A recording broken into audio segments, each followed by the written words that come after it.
The sun bathed Eldon Hollow in the golden glow of afternoon, casting playful shadows over the cobblestone square where vendors shouted their wares. Children darted between stalls, laughter ringing out as they chased one another, while the tantalizing aroma of fresh bread mingled with the earthy scent of aged cheese. At the heart of this vibrant scene, Mina Fromage stood trembling, her fingers deftly rearranging the ingredients of her cheese spell on an ornate wooden table. "Mina, please," Felix Harper insisted, shifting his weight from one foot to the other.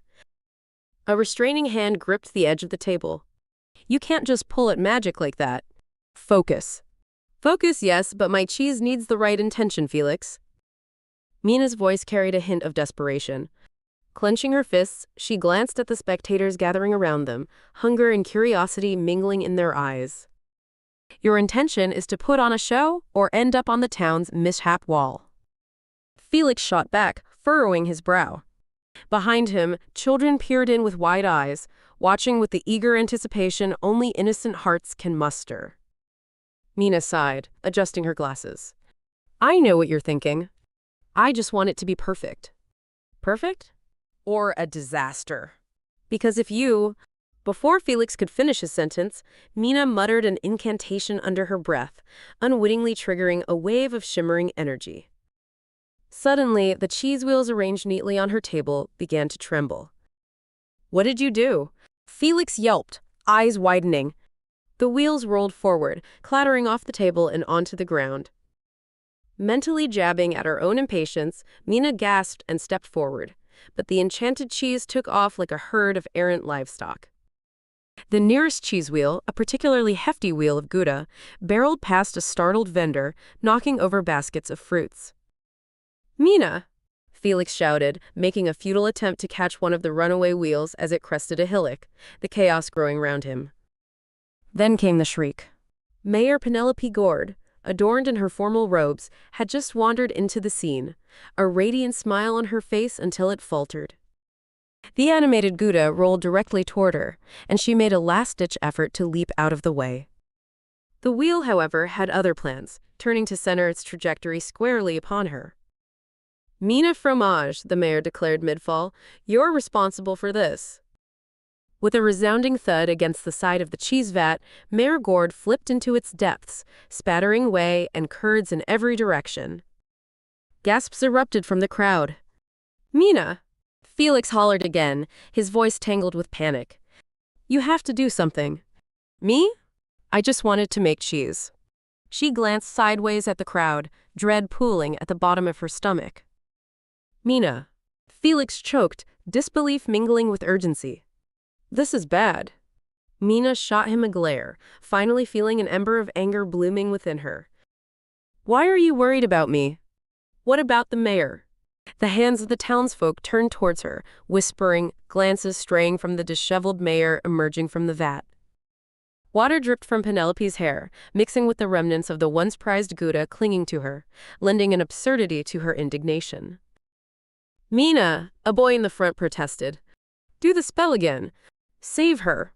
"Sure, because I'm a cheese magician, not a miracle worker," she snapped, bristling. The mayor, with a thin film of whey glistening on her shimmery robes, pointed an accusatory finger. "You could fix this if you wanted. But instead, you simply—" "I'll handle this. I just need a moment." Felix crossed his arms, lips pressed thin. Doubt shadowed his expression as he watched the chaos spiraling around them. Mina clenched her fists once more. The weight of their gazes bore down on her. Mina and Felix bolted down the cobblestone path, weaving through the throng of confused onlookers, the sound of rumbling cheese wheels echoing behind them like an impending storm. "Move!" Felix shouted, shoving past a startled merchant, casting a hasty glance back at the animated frenzy. If only they'd roll away from the square. "My spells aren't a one-stop solution, Felix." Mina yelled, her brows knitted in frustration. She tripped over a stray stone but regained her balance, determination fueling her pace. A glance ahead revealed Mrs. Wilkins, her brush of wispy hair bright against her apron, rounding the corner, completely oblivious to the chaos heading her way. "Felix, the kids!" Mina noticed the small figures of Mrs. Wilkins' children, ensconced in the midst of playful oblivion at the edge of the square. Felix's heart raced. We can't let them get hurt. He sprinted forward, calling to Mrs. Wilkins, "Get your kids out of the way." Why?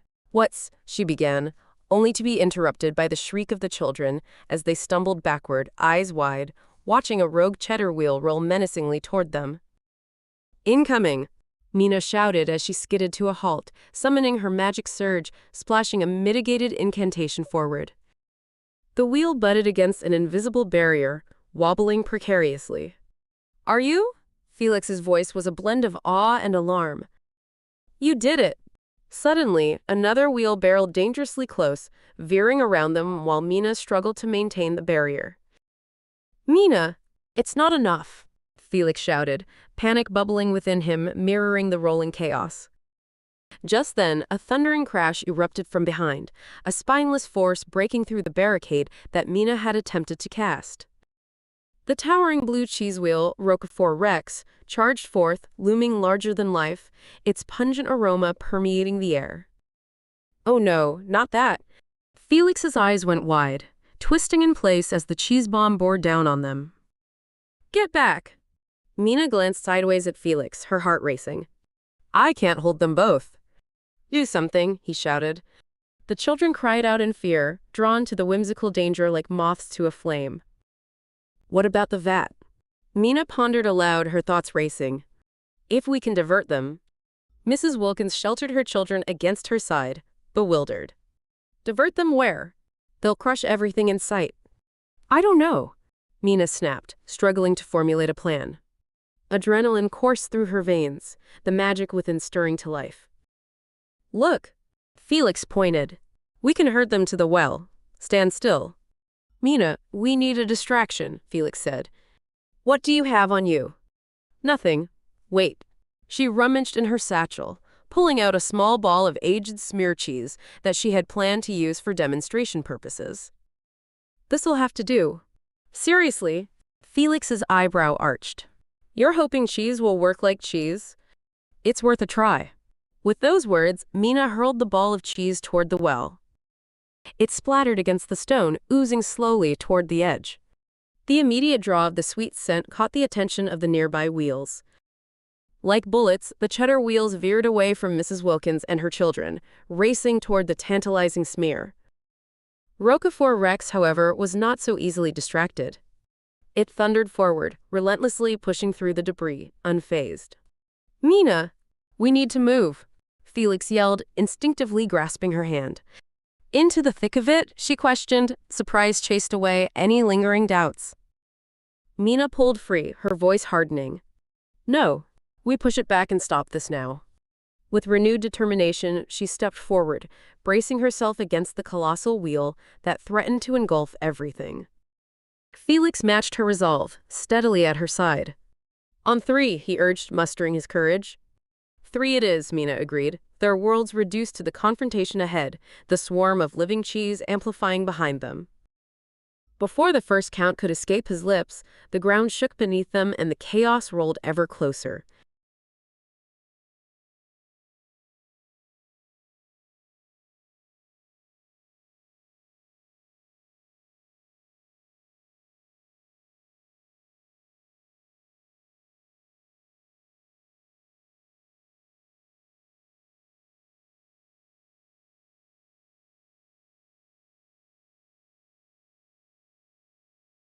The wooden doors of the tavern slammed shut behind Mina and Felix, the ruckus of the chaos fading into muffled pandemonium as they descended into the cool, dark cellar. The scent of old wooden casks mingled with the tang of aged cheese, which hung in the air like a lingering ghost. Clasping a flickering lantern, Mina led the way down the creaking steps.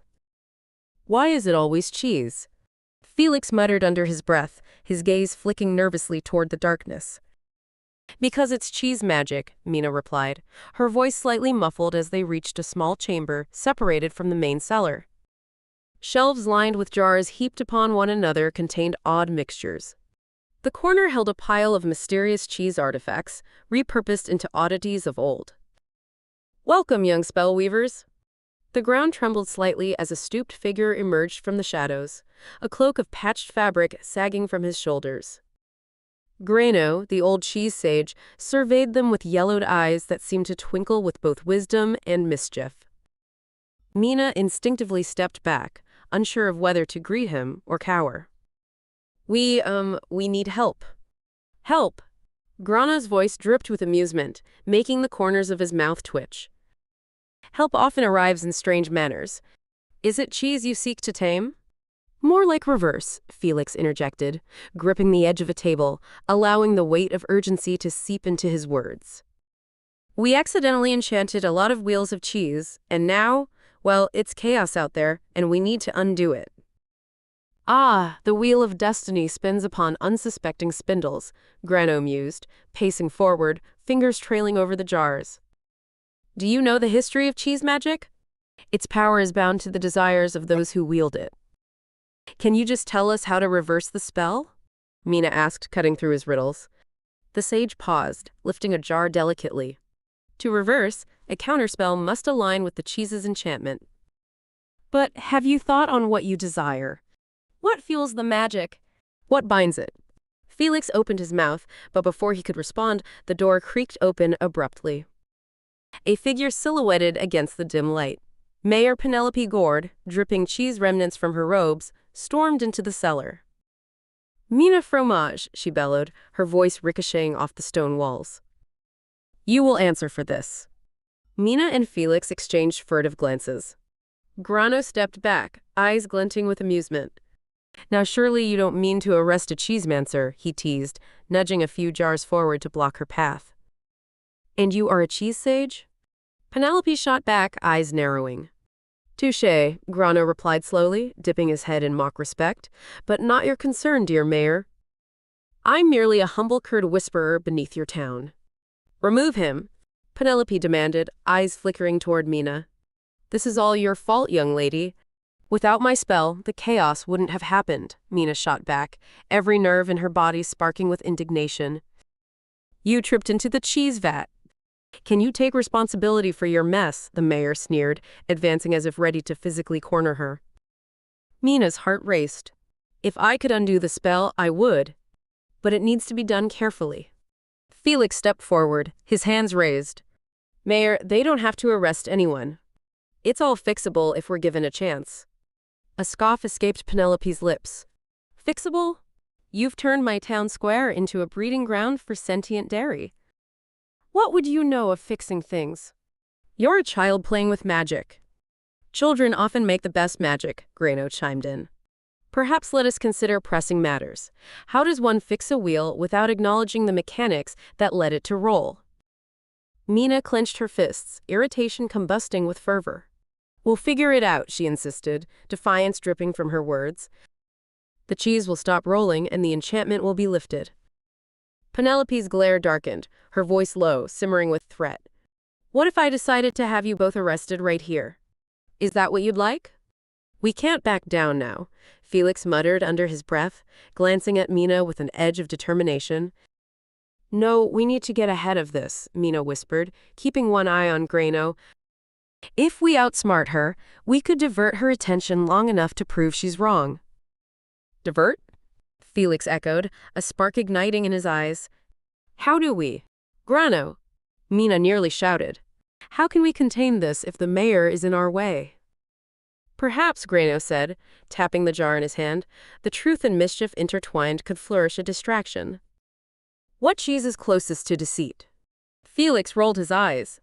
That's not exactly. Just give me a moment, Mina cut him off. We just need her to think she's in control. With purpose driving her movements, she approached the sage, a plan crystallizing amidst the chaos. What if we conjure a diversion, something that will grab her attention while we focus on the reversal? Penelope squinted as she cornered them both, ready to engulf them further in her frustrations. So tell me, Mina stammered, what part do you play, hothead? The mayor's irritation snapped like a brittle string, reminding Mina that sometimes the simplest ploys could cause the most upheaval. As Mina and Felix stood at the edge of Grano's cluttered workspace, the atmosphere grew thick with tension. The mayor's presence loomed like a dark cloud, a thunderhead brimming with indignation. Grano shifted his weight, regarding the gathered trio like an amused spectator at a circus. Ah! He exclaimed suddenly, gesturing towards a series of old tomes stacked precariously on a nearby shelf. The root of enchantment is often curled within the many layers of cheese history. Great history, Felix muttered, his back pressed against the wall, yielding little comfort. But we don't have time for lectures. Every wheel tells a story, Grano intoned, lifting a dusty tome. Perhaps among these pages lies the key. Can we skip the cheese lore? Mina said through gritted teeth, voice barely above a whisper. We need a solution, Grano.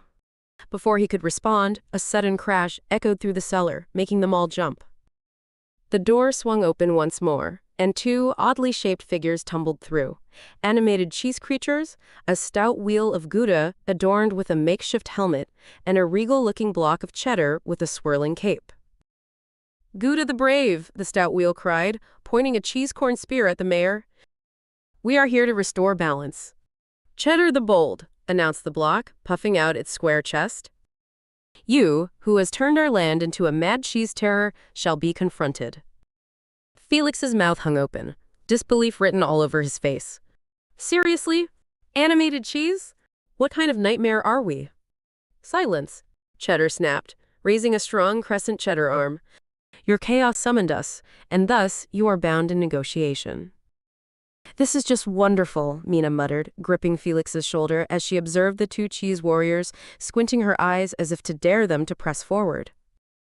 Negotiate? Penelope growled, crossly folding her arms. You expect me to smooth things over with? Mina, Gouda interjected, his voice mellifluous yet commanding. We have heard tales of your spells. We sense an imbalance. Your magic has gone awry, and so we offer our stalwart alliance. Alliance? Felix echoed incredulously, brushing back his frustration. You broke out of a brick of cheese to offer an alliance? Not a brick, but a lineage stewed over centuries, Cheddar piped up, casting a glance back at Penelope. But first, a sacrifice must be made. One among you shall be taken hostage until terms are met. Felix shot a glance at Mina. What? What are they talking about? They can't take someone. Sacrifice? Grano questioned, eyebrows raised. That may complicate matters. Hostage? Mina took a step forward, determination sharpening her voice. If it's Felix they want, what do you need to be released? Cheddar's gaze locked onto Felix, a slow grin spreading across his dairy face. The boldness of your companion is admirable. He will do nicely as our token until we receive a guarantee of disturbance ceasefire. No way, Felix protested, raising his hands as if to ward off their intentions. I'm not going to be. Felix, let's just see what they want, Mina interrupted hurriedly, her mind racing. Every second mattered. Gouda leaned on his spear, his eyes glimmering. We ask that the enchantment be undone, or else maintain the chaos to yield further power. Wait, you want to keep the powers? Mina thought quickly. What you're saying is that if Felix is released, you help reverse the enchantment. Cheddar nodded, mirth dancing behind his cheesy eyes. Correctly bargained, and such a bond shall be declared. The tension in the room electrified exponentially, and Penelope caved, standing back as the animated cheeses pulled the focus away from her. Mina glanced at Felix, who wore an expression of confusion and worry. This could work, she murmured, uncertain if the words would hold. I'll need to convince them, and fast. Convince? You mean? You can't seriously. Be my hostage for a while. She barely controlled her panic. We need leverage. If I can prove my commitment to fixing this, we might just save ourselves. Felix opened his mouth to protest, but was taken aback by the seriousness of her plan. It felt fragile, teetering on the edge of reason. Are you serious? He half whispered, his gaze darting back toward Gouda and Cheddar. You'll risk this? Yes, Mina exclaimed, insistent. It's our only option. Just trust me. Gouda's cheesy brow furrowed. Do you negotiate or falter now? Fine. Felix released a heavy breath. I'll go along with it. But you'd better think this through. Excellent. Cheddar boomed, eyes gleaming with wicked delight. The pact is set. The hostage is granted, but beware. The might of cheese is unknowingly fickle. The soft echoes of their laughter reverberated eerily as the reality of the situation sank in. Time creaked at the edge of a cheese knife, wedged tight with tension, unable to tether the fates of each participant any more firmly than it had already done.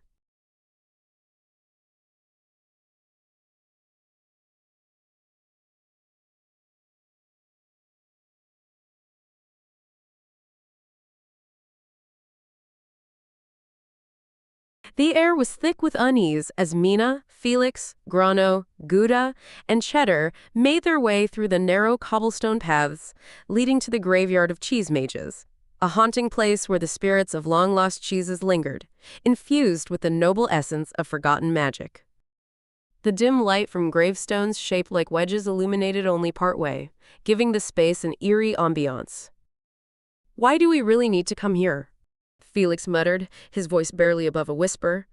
He kept a watchful eye around him, half expecting cheese monsters to spring forth at any moment. Gouda huffed, his wheeled form rolling a catchy rhythm. "The prophecies are safeguarded here among the resting heroes. Only in their presence can we unearth necessary truths." "Right, because that's easy. Just summon a dead cheese hero." Mina's heart beat faster. "What truth are we seeking?" "We seek the lineage of your magic," Grano spoke softly, eyes scanning the tombstones. "Your connection to the enchantment." A shiver rippled through Mina. "My lineage? What if it's a terrible truth?" Gouda stopped before a particularly grand tombstone adorned with intricate carvings. "Here lies the clue, written by the first weaver of cheese magic, Brios Maximus." "Brios?" Mina furrowed her brow. "I've never heard of him." "Legend holds he was a wheel of extraordinary wisdom," said Cheddar, pride swelling in his voice. "He was the first to unite cheese magic and—" A rumbling sound interrupted, reverberating against the stacked wedges of stone. The earth quaked beneath them, and the tombstone cracked, revealing a hefty form rising from it, a grand wheel of brie, larger than life, radiating a warm glow. "What have we here?" Brius Maximus boomed, a voice rich and thick. "Desecrators. Interlopers seeking forbidden knowledge?" Mina instinctively took a step back, her earlier bravado evaporating into the swirling fog around them. "We mean no disrespect. We're searching for answers." "Answers?" Brius's buttery eyes narrowed. "Then speak, mortal, before I twine you in the mystery of curdled doom." Felix glanced sideways at Mina, concern etched into his features. "Oh, that sounds fun." "The truth about my lineage," Mina said, voice steadier than she felt. "I've been told there's something connecting me to cheese magic, and I need to know what it is." "Cheese magic," Brius mused, rolling toward her, his weight almost palpable. "A thick line of mages led through your blood. You carry the essence of the weavers. But such gifts are oft-sought and coveted." "Coveted by whom?" Felix interjected. "And what do you mean blood?" Brius laughed, a sound like cheese bubbling in a pot. "When the cheese wheel spins, mayhem ensues. 'Tis no surprise you find yourself entangled in the terror you now seek to reverse." Gouda's voice rose in urgency. "We need to know how to reverse the enchantment." "No mere mortal can evict what has transpired among cheeses run amok," Brius crowed. The air thickened as his form seemed to swell. "First, prove fortitude. Prove worthy of the blood you bear." Mina felt a surge of frustration bubble within her. "How can we prove anything when we're facing chaos?" "By confronting your fears. Face me if you wish to unravel from this curse," Brius commanded, puffing his divine chest outward. "I am no simple relic but a guardian, testing the resolve of those who dare tread my domain. Battle me and the answers lie beyond." An alarming silence enveloped the group, brows furrowed and hearts racing. "Are we really considering this? A battle with a sentient cheese wheel?" Felix exclaimed. His voice wobbled, uncertainty clawing at the edges of his gut. "Yes," Mina responded fervently. "This is how we find out what I am. I can't back down." "Very well," Brius said, anticipation bubbling in his cheesy essence. "Summon your strength and let us meet in the arena of mirth." With a reluctant breath, Mina rolled her shoulders back. "What sort of arena?" "An arena of intellect and magic." Brius declared, puffing himself into a blooming shape of cheese delight. You will answer riddles, solve conundrums forged by the molted heart of cheese. Beat me, and the truth of your lineage will emerge. Felix clenched his fists, stepping to Mina's side. A riddle battle, sure, why not?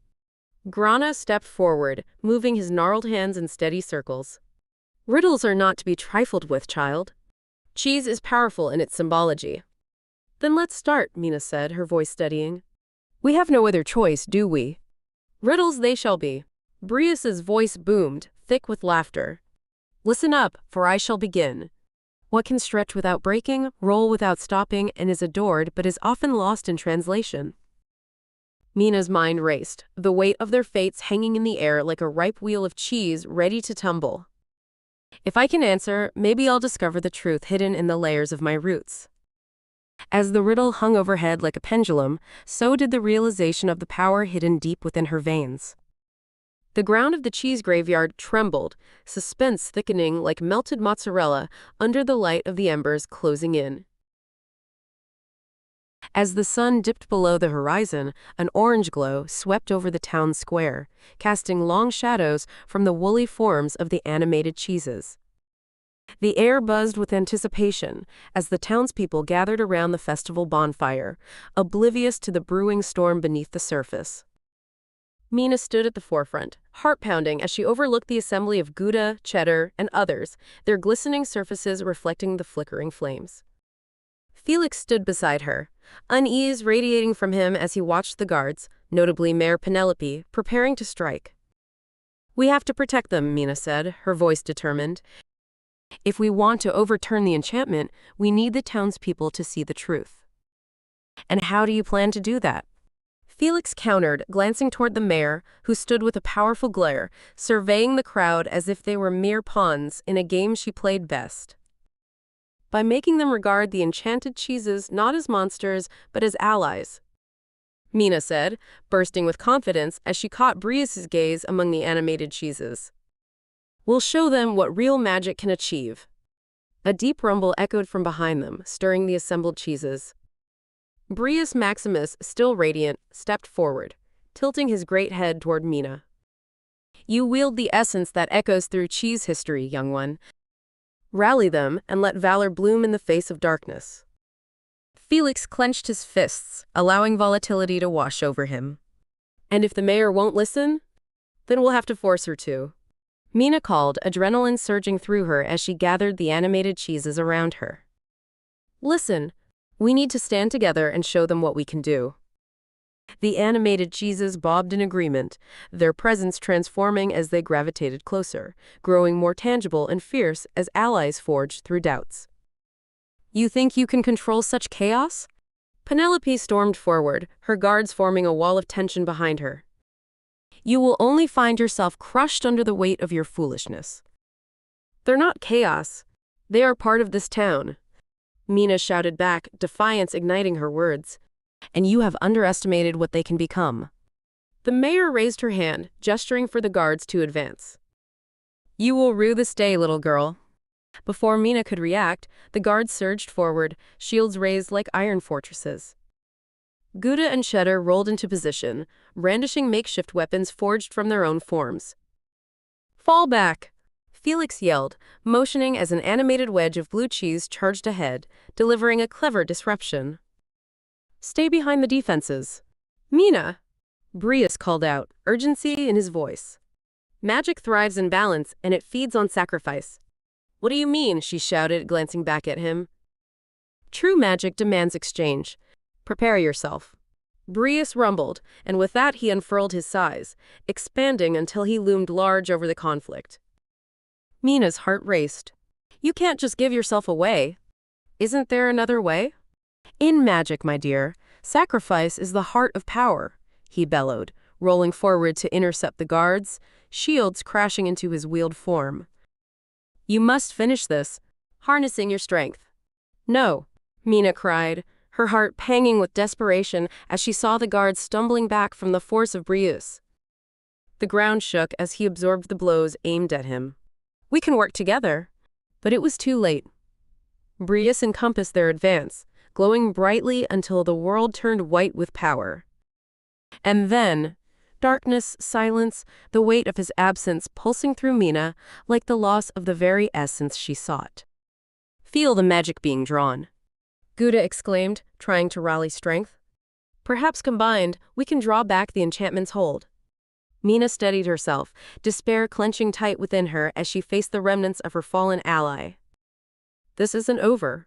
She gritted her teeth, determination replacing dread. The magic flows through us all. We won't be crushed. Felix nodded, standing firm as they turned, a fierce bond igniting. We can still do it. Let's counter the spell.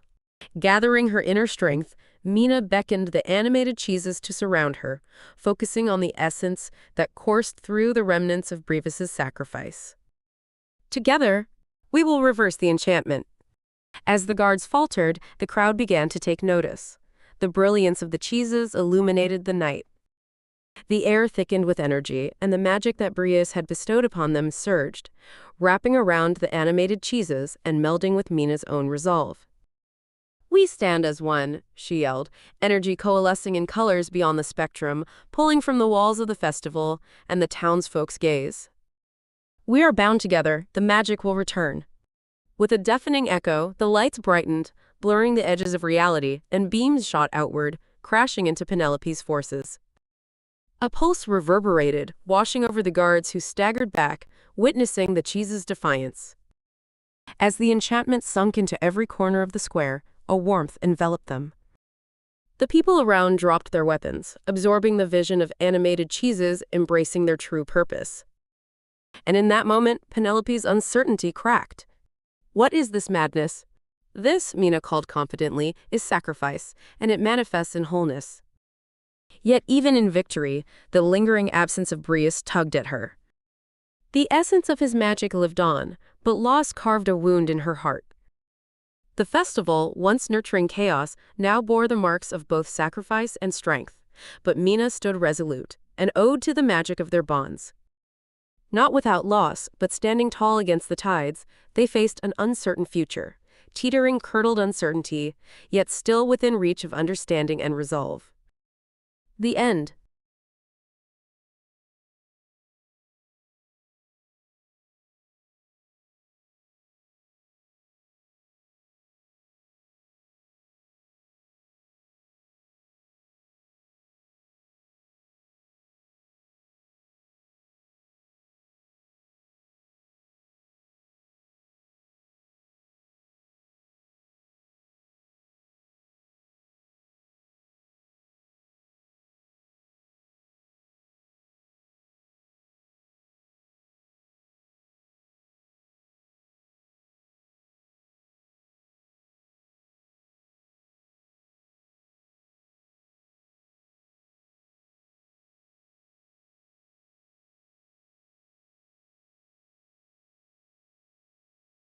The afternoon sun hung low, its golden rays filtering through the briny mist that clung to the air. The rocky shoreline south of Marisport sprawled before Rona, each jagged outcrop promising secrets washed ashore by the endless tide. The scent of salt and seaweed engulfed her, a familiar comfort that energized her as she climbed from one boulder to the next, careful not to slip. "Do you really think there's something in there?" asked Tully a few feet behind her, skepticism dancing in his voice. He adjusted the straps of his backpack, which hung heavy with gear he rarely used. Rona glanced back, her eyes glinting with enthusiasm. "Caves hide stories. You're just too scared to find them." Tully rolled his eyes. Scared or just sensible? What if it's just another dead end with rats, or, God forbid, a hermit crab? She laughed lightly, shaking her head as she inched closer to the mouth of a cave, long concealed beneath a tangle of seaweed.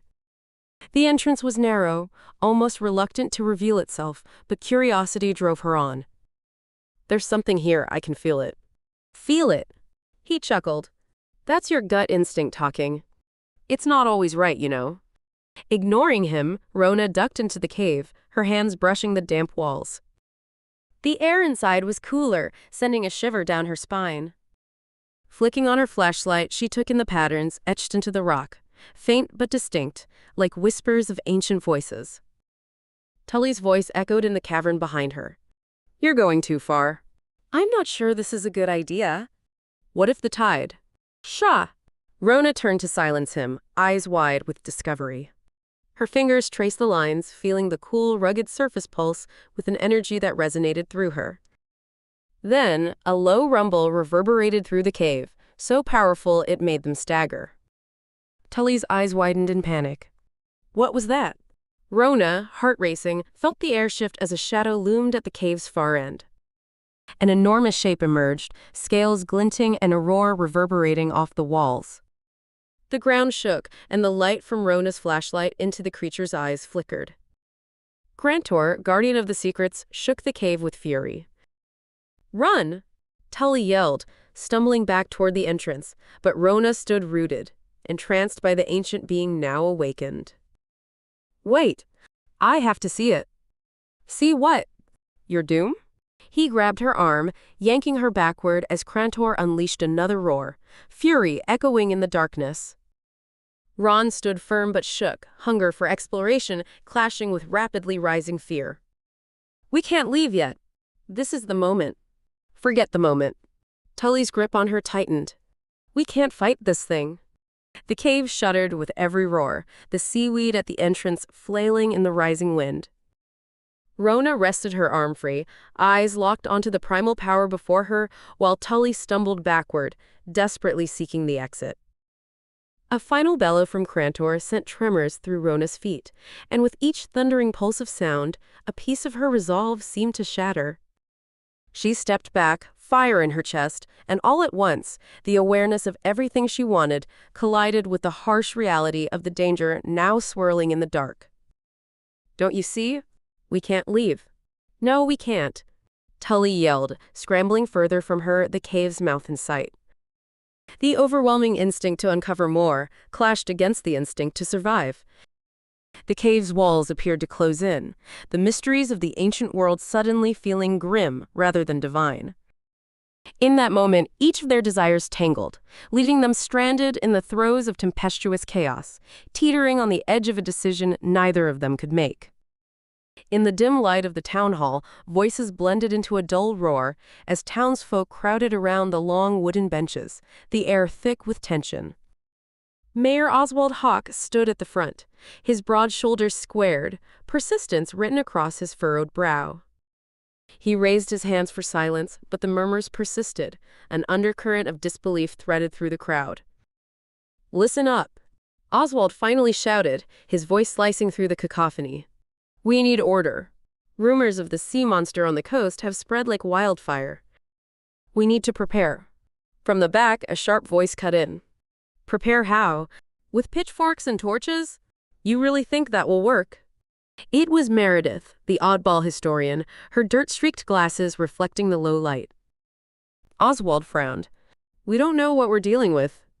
Gathering a militia is our safest option. But we don't have to fight. Meredith pressed forward, the crowd shifting to make room for her frantic gestures. We could send someone to negotiate. The beast. Beast. The gruff voice of Clive, a fisherman with salt on his skin and anger in his veins, rose above the crowd. If it attacks first, your negotiation will end up with a feast for it and a funeral for us. Several heads nodded, rallying behind Clive's words, while Meredith's shoulders sagged. It's not just a monster. It could be misunderstood. It's part of our history, our ecosystem. Great, you want to make friends with it. What's next? Clive interjected with a bitter laugh. Have tea on the shore? Oswald turned, catching Meredith's eye. We need to take this seriously. Ignoring it could dig us all into a deeper hole. You can't dismiss the threat of a... Threat?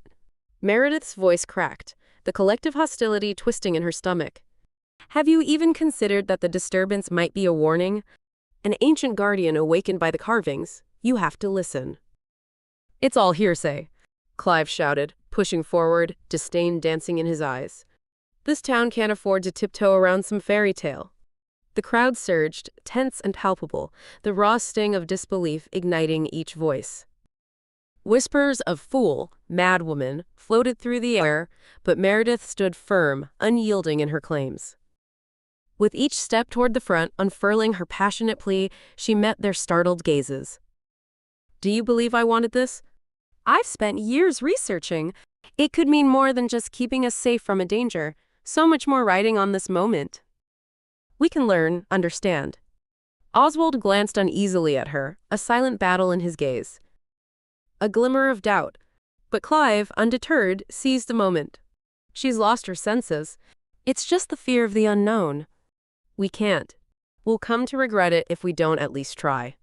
Meredith pressed, her eyes wide, imploring the crowd.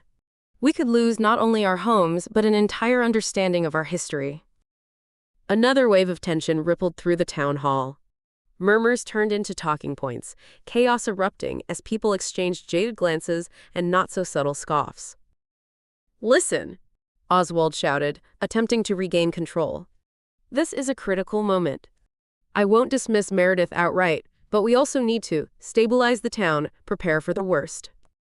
We can't be weak, Mayor. Clive chimed in, fists clenched. It's not about weakness. It's about survival. Oswald's voice wavered between resolve and uncertainty, the struggle palpable among members of the crowd. But the din only grew louder. Meredith felt her heart sink, fighting against the swelling tide of doubt surrounding her.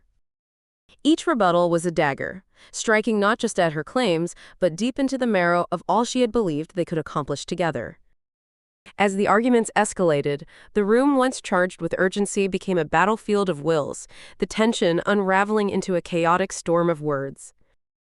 Amid the voices, Meredith's quietly burning intensity flickered, uncertain if it would illuminate their path or consume her entirely. The moon hung low, throwing a silver sheen across the waves. Rocky took a deep breath, the briny scent filling her lungs as she plunged into the cool ocean, the salt water clinging to her like a second skin. Purpose fueled her strokes as she moved through the haunting darkness. She needed to reach Luna and Felix, her allies in this peculiar quest. Underwater, the world shifted. Shadows danced in the depths, silvery fish flitted past, and the distant rush of water whispered promises of adventure. Rocky's heart raced, her mind swirling with thoughts of Crantor and the anger she had awakened within him. As she neared the coral reef where her friends often gathered, a burst of bright colors greeted her. Rocky! Luna's familiar voice rang out like a melody. The dolphin jumped playfully above the surface, her sleek body glistening in the moonlight. You made it! What's wrong? I need to talk to you both, Rocky replied, urgency lacing her tone. It's about Crantor and the mystic shell. Felix wriggled from behind a rock, his octopus limbs undulating gracefully. The mystic shell? You mean the one said to control the currents? Control? Luna frowned, diving closer, her curiosity piqued. I thought it was just a myth. It's real. I think it could calm Crantor, Rocky said, the notion spilling from her like a summer rain. But I need to find it. Before they could react, a keen glare broke through the shadows, a flash of electric blue. It darted toward them, revealing Gladys, the anglerfish, with a sneer twisting her features. And why would you want to calm a beast like that? Does the mere thought of being turned into fish food not scare you? Rocky's pulse quickened, her resolve faltering.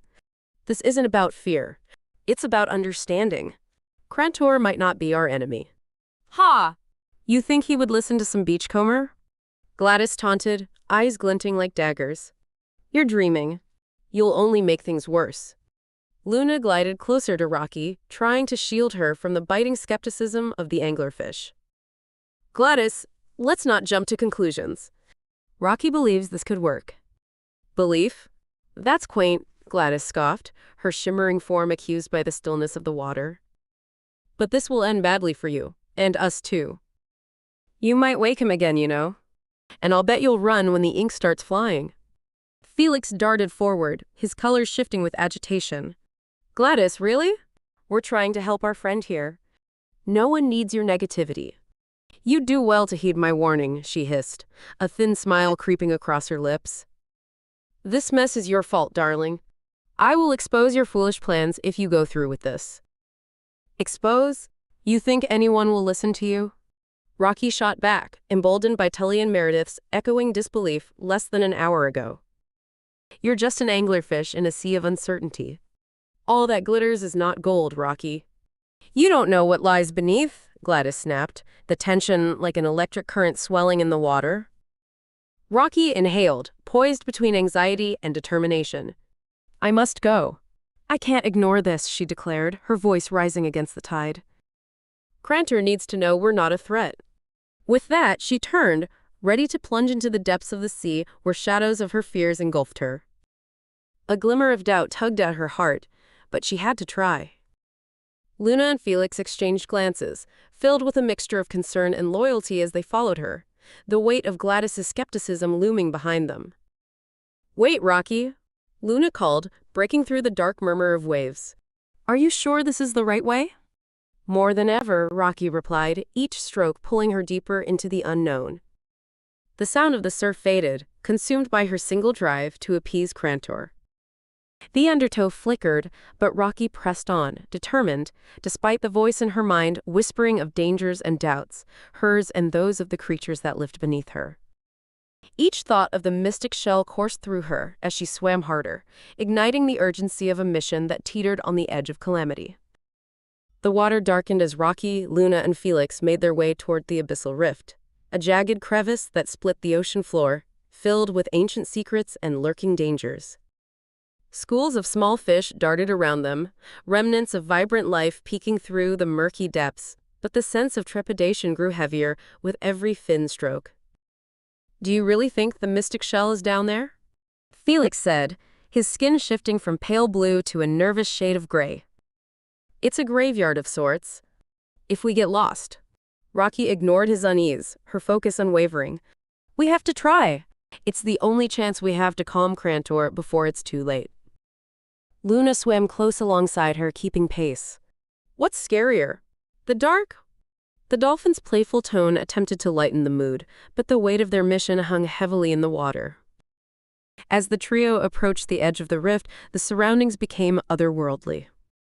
Luminescent creatures flickered in the dark, casting eerie glows that danced across rocky crevices. The disorienting beauty of the abyssal rift came alive, winding like a black maw beckoning them in. Stick together, Rocky commanded, her heart thumping like a drum in her chest. They slipped over the ledge, descending into the shimmering unknown, the call of the mystic shell urging them onward. Suddenly, a surge shattered the stillness, sending shockwaves rippling through the water. An ominous shadow emerged, fangs gleaming ominously. A predatory shark, torn from its peaceful wanderings, cut through the tides with ferocity. Luna gasped, instincts kicking in. Swim back. Now! Rocky gritted her teeth, muscles stiffening as panic flooded her senses. I can't. We can't let it chase us away. The shark lunged, cutting the water with incredible speed, its eyes glazed with hunger. Felix darted left, splattering ink into the water as he tried to confuse the creature, but it swept aggressively toward Rocky. Rocky! Move! Luna urged, nudging her forward. As the shark lunged again, teeth glistening, Rocky's instincts surged. She pushed against the water with all her might, the depths echoing with the sound of thrashing fins and gaping jaws. She turned sharply, slipping past the predator as it snapped, narrowly missing her. Felix, still flailing ink clouds, lost his footing amid the chaos, struggling to compose himself. This is not how I imagined today would go, he shouted, attempting to regroup with Luna. What did you imagine? Luna shot back, veering to dodge the razor-sharp focus of their attacker. The chase spiraled deeper into the rift, where the light grew faint and shadows enveloped them, all turning into undulating shapes of fear. Rocky glanced back, heart racing as the relentless shark pursued, the echo of its powerful tail thrumming through the water. We need to escape, Felix urged, tentacles flaring in distress. This needs more coordination. Realizing they were losing ground, Rocky took a deep breath, her thoughts racing in a blur. Fear mingled with determination. Luna, you lead us with speed. Felix, create confusion in the water. I'll go around. Are you crazy? Felix demanded, darting his eyes back at the shark. Yes, but it might be our only shot. And with a flash of resolve, she executed her plan, veering toward the darkened abyss, praying the shark would follow her lead. Now, Rocky shouted, her heart pounding as she pushed into the shadows of the rift, intent on weaving through the twisting crevices. Luna surged ahead, leading the way, her streamlined form gliding effortlessly. Felix squirted another plume of ink, scrambling centrally while the shark barreled past him. For a moment it hesitated, confused by the sudden cloud. The trio zeroed in on a narrow passage, darting within earshot of their greatest challenge, where the mystic shell was said to be waiting. "Faster!" Rocky cried, adrenaline coursing through her. The darkness surrounded them, urging them further into unknown depths, while urging the shark to abandon the chase. "Don't let up now," Luna called, glancing back at the fading shark's silhouette as it gained ground again. Each twist and turn slashed at Rocky's resolve, but the gravity of their shared mission pushed her forward. As they spiraled deeper, the rift opened, revealing a larger cavern, a shimmering altar where the mystic shell was nestled, luminous against the darker backdrop. The roar of the predator faded, but the challenge of retrieving it loomed larger than ever.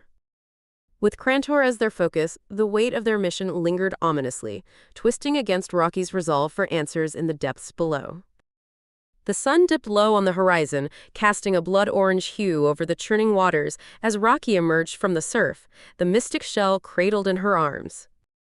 Her heart raced, caught between relief and dread. The town buzzed with a frenzy she had foreseen, but hoped to avoid.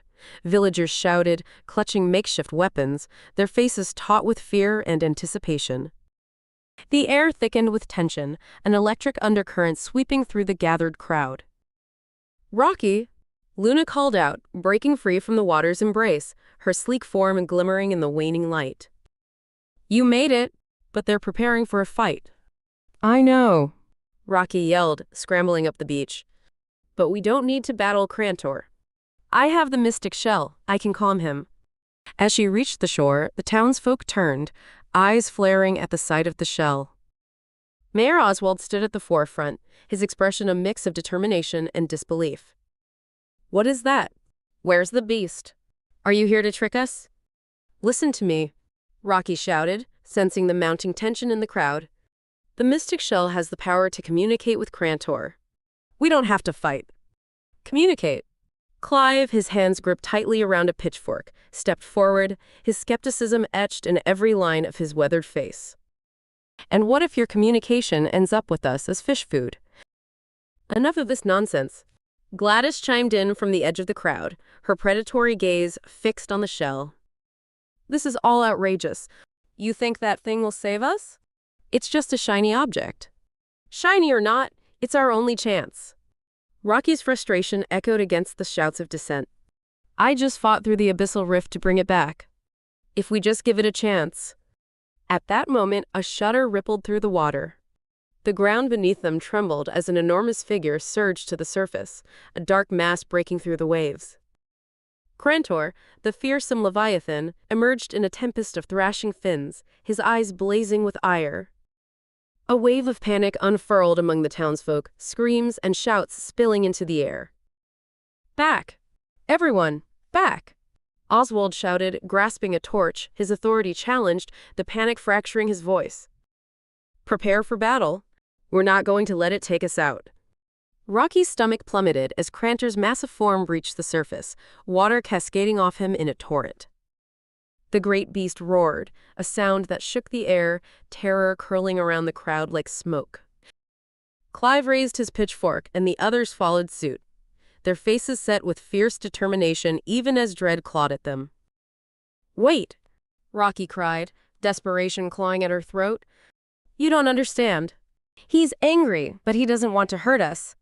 The mystic shell can help. Please, just let me." Without a moment's hesitation, a volley of rocks sailed from the crowd, striking Crantor's sides as the townsfolk acted on instinct. His furious roar echoed, water crashing around them, thoughts spiraling into chaos. "No!" Rocky screamed, clutching the mystic shell tight. "Stop! You're only making it worse." But fear had already taken root among the townsfolk. As they hurled more makeshift projectiles, panic ensued, and shouts blended into a cacophony of clashing intentions. Each character, driven by their motives, self-preservation versus a desire for control, emerged in stark contrast as Crantor thrashed, sending vast torrents of water spraying through the air. "Run!" shouted one villager. "It'll destroy us." "Stay and fight!" shouted another, brandishing a spear. Rocky stood at the center of the chaos, the mystic shell hot against her chest. She felt the weight of both allies and enemies, confusion clouding her mind. She had to act, to quell the storm that was descending, not just from the beast, but from the heart of her own people. "Please," she implored, voice straining above the tumult. "We're making a mistake." A break in the melee revealed Luna swimming back, urgency twisting her features. "Rocky, you need to use it. Now!" The words pierced through the chaos as Crantor's demeanor shifted, confusion mingling with his rage. For just a moment he hesitated, fiery eyes focusing in on Rocky, instinctively drawn toward the shimmering shell. Her heart surged, but doubt gnawed inside her. Was this the right moment? With all her strength, she dove back into the water, breaking through the surface toward the Leviathan. The roar of the townspeople faded behind her, sound swallowed by the depths as she clutched the mystic shell. Each stroke propelled her closer as Crantor regarded her, uncertainty clouding his fierce anger.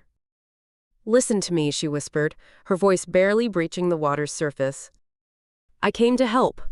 Before the chaos could spiral any further, she raised the shell, inviting its power to unfold. But the town's fray spun out of control, fists raised, hearts racing, and decisions made in fear. The precarious balance of trust hung in the air, wavering like the edges of the sea under Crantor's weight. And with it came a question that loomed over them all. Could one moment of faith shift the tide, or would they all drown in the fallout of their own doubts? The sky darkened as clouds gathered, rumbling ominously above the chaos that raged on the shore. Lightning flickered ominously, illuminating Rocky and Crantor in flashes of stark light. She could feel the weight of the town's fear pressing against her as she steadied herself in the water. "Calm down," Rocky said, gripping the mystic shell tighter, its surface warm against her palm. "Please, listen to me. We can end this together." Crantor's enormous eye lingered on her, swirling emotions hidden beneath the surface. The fierce anger in his gaze dulled slightly, replaced by something deeper, something more wounded, as if the years of conflict had carved scars upon his soul. The ache of his solitude echoed through the water, creeping into her heart. Suddenly, a bolt of lightning struck, splitting the sky with a thunderous roar. The electrifying flash illuminated the beach, momentarily stark against the darkness. Rocky felt a jolt, not just from the strike above, but from the memories that surged to the surface.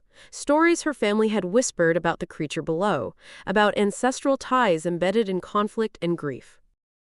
"Crantor," she shouted, her voice cutting through the howling wind. "You're not just a mindless beast.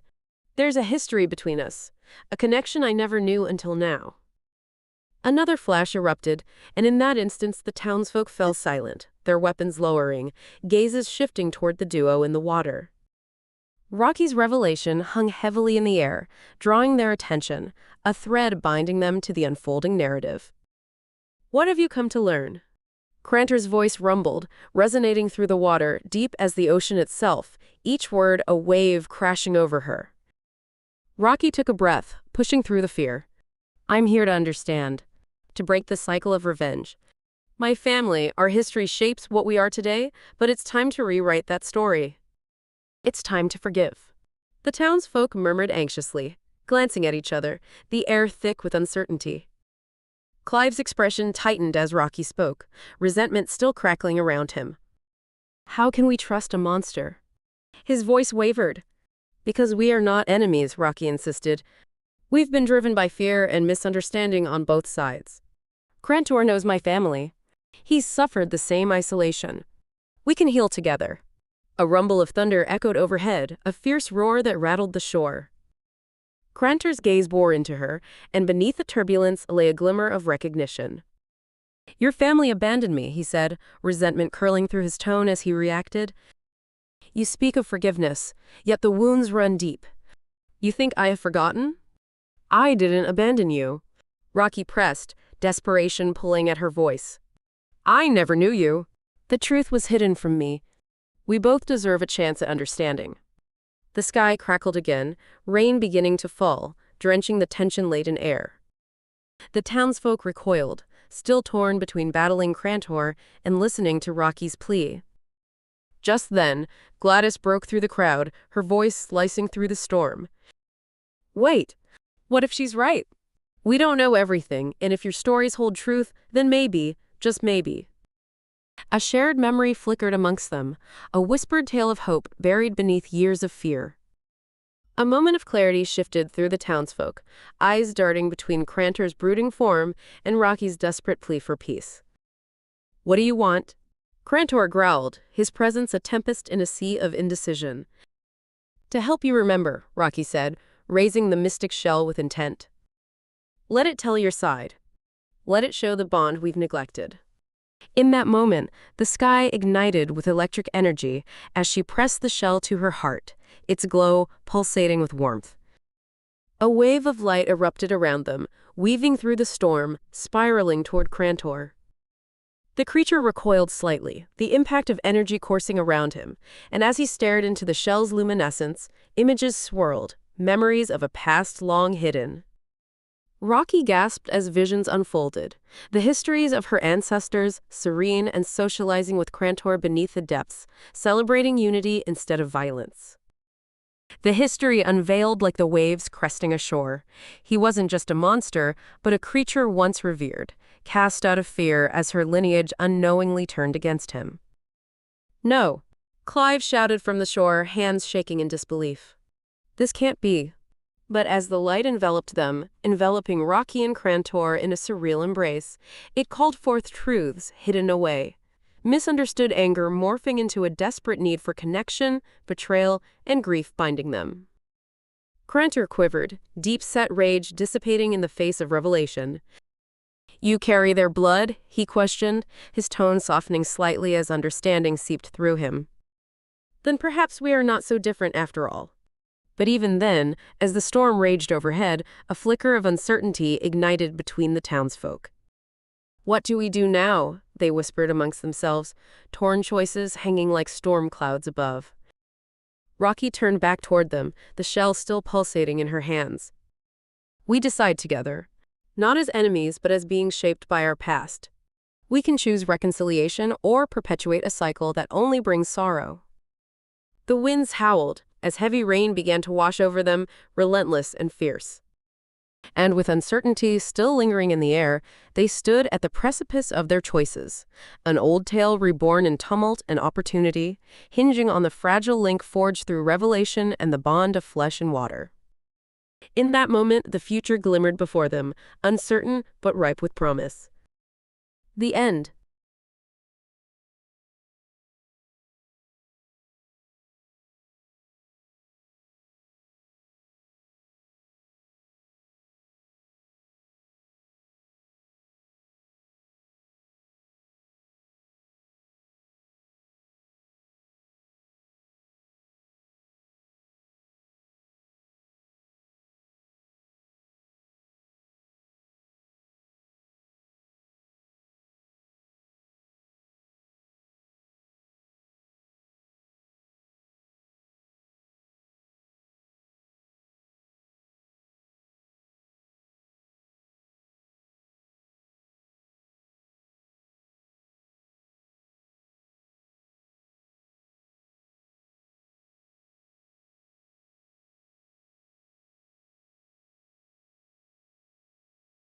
The Coral Reef Cafe hummed with the sound of laughter and the clattering of dishes. Brightly colored fish swam lazily around the glass aquarium, oblivious to the brewing tension at one of the wooden tables.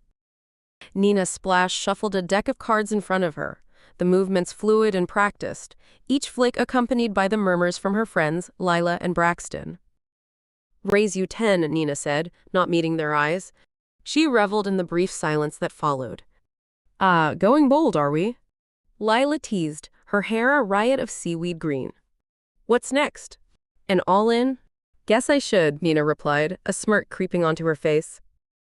The game energized her, grounding her in the moment, until the cafe's door swung open with an ominous creak. Morgathia Malice glided in, her dark silhouette cutting through the cafe's warm glow. The laughter faded. What an amusing scene. She moved closer, the energy of her presence shifting the air. I hear your skills have been improving, Nina. Don't you have an evil scheme to carry out somewhere? Braxton said, crossing his arms. His lithe form tensed beside Nina, half protective, half challenging. Morgathia placed a shimmering envelope on the table, its edges flickering like a flame. An invitation. The Grand Undersea Tournament is upon us, and you would make a delightful addition. Or shall I say, an unwitting pawn? Nina glanced at the envelope, her throat tightening. What do you want with me? A simple game of fate, Morgathia replied, feigning a casual tone. But if you decline, who knows what will happen to Undersea Vale? Lila gasped. What does that mean? Morgathia shrugged, a wicked grin forming. It can be quite detrimental. After all, curses work in fascinating ways. Don't you want to protect your precious kingdom? Nina's hands fidgeted with the cards. She looked up, her voice steadying. I won't play your game. Morgathia leaned closer, her breath an icy whisper. That's the beauty of it, dear Nina. You won't have a choice. But perhaps you can prove me wrong. You know she'll fight you, Braxton interjected, his posture betraying his unease. You're just trying to manipulate her. Oh, sweet boy, Morgathia mocked, glancing at him with amusement. This isn't about manipulation. It's about survival. Nina clenched her fists, the envelope hovering in her line of sight. You think I'll just bend to your will? Quite possibly. Morgathia's eyes sparkled with darkness. In fact, you already are. A silence fell heavy over the trio as Lila exchanged anxious glances with Braxton. Nina felt a swell of anger. She looked at Morgathia, then at her friends, the conflict in her heart churning. Fine, Nina finally said, her voice cold. I'll play. Splendid! Morgathia cooed, satisfied. As she stepped back, Nina noticed the flickering envelope pulsing with dark energy. You can't just, Braxton began, but Morgathia had already turned, gliding toward the exit, leaving a trail of unease swirling in her wake. Are you serious? Lila burst out, her eyes wide. You've given her what she wanted. Nina stared at the table, the cards in her hand suddenly feeling weighty. I had no choice. Always a choice, Nina, Braxton muttered, frustration lacing his voice. You just preferred the easy one, didn't you? The cafe filled with a tense silence again, as if the ocean itself held its breath, waiting for the storm to break.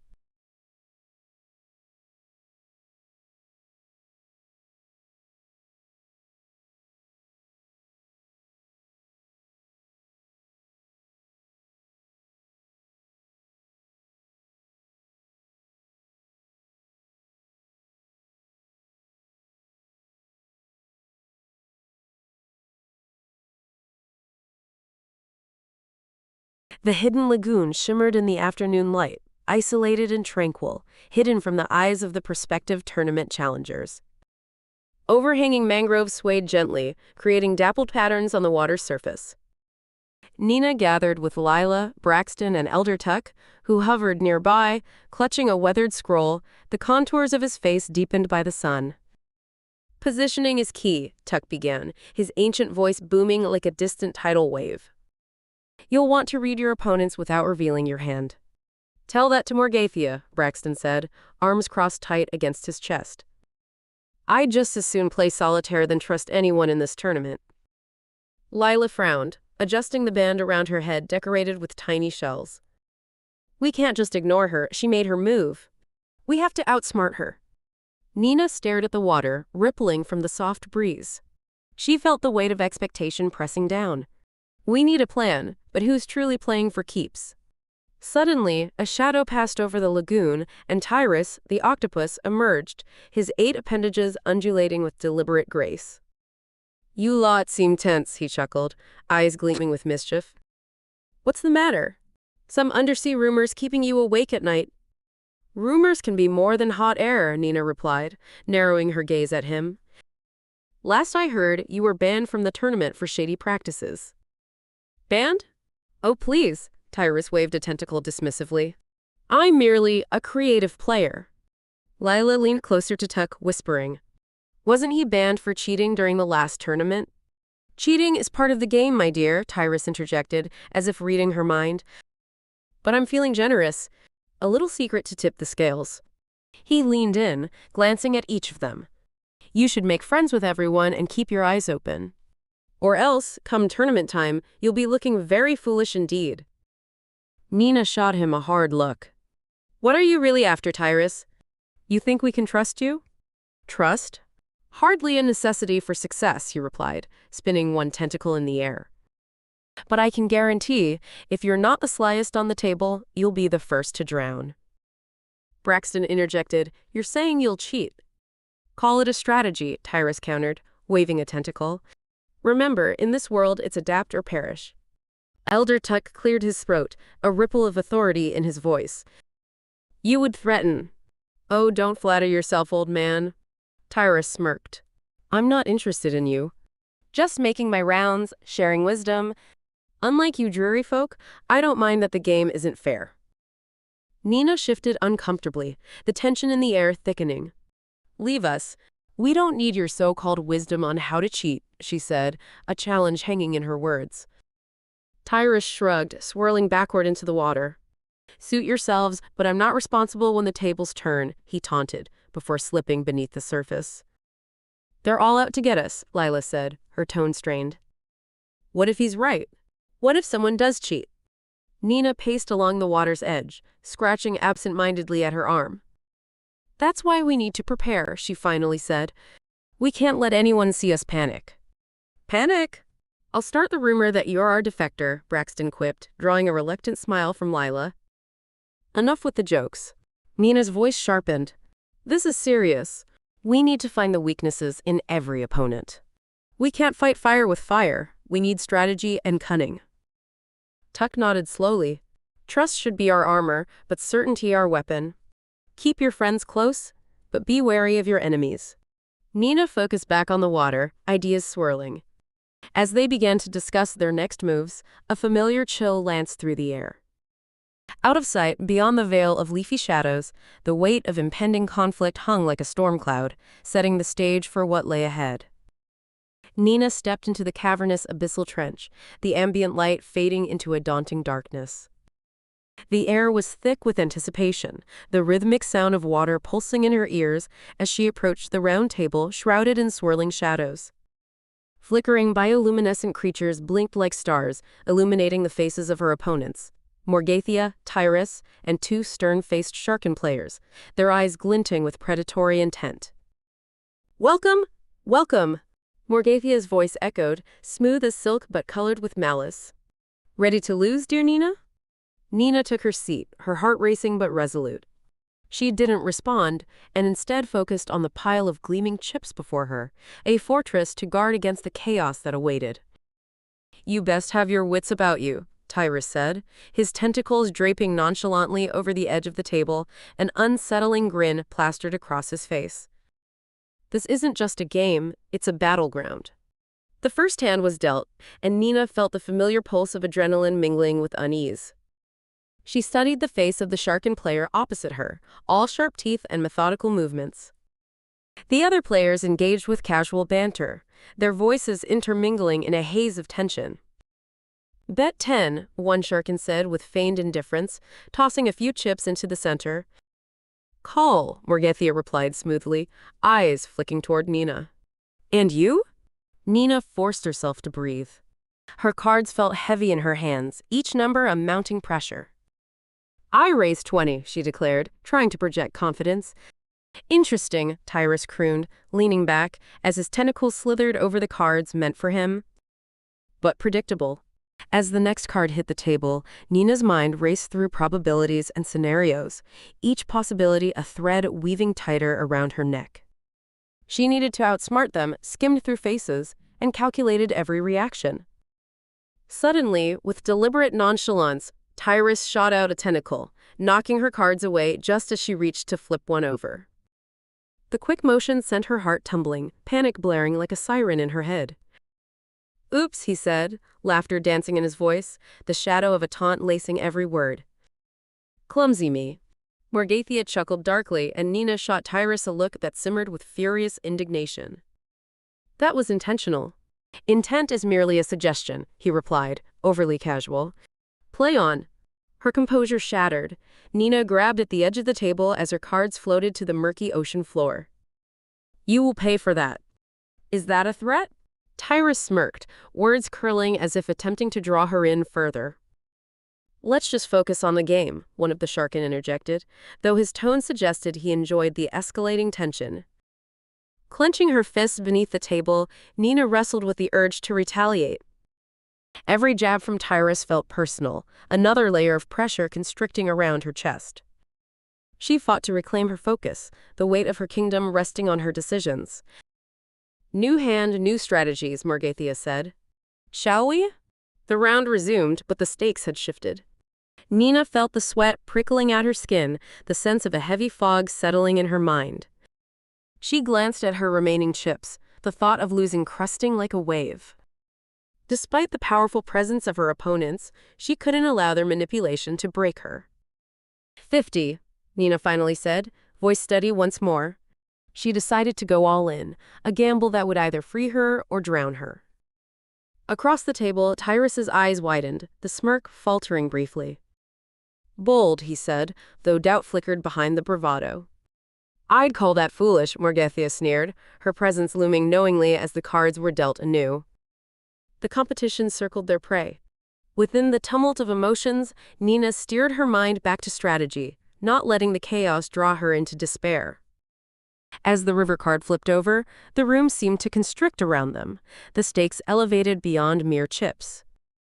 This wasn't just a game anymore, it was survival. The tension in the water shifted after the first round, swirling with uncertainty as Nina left the table, frazzled but determined.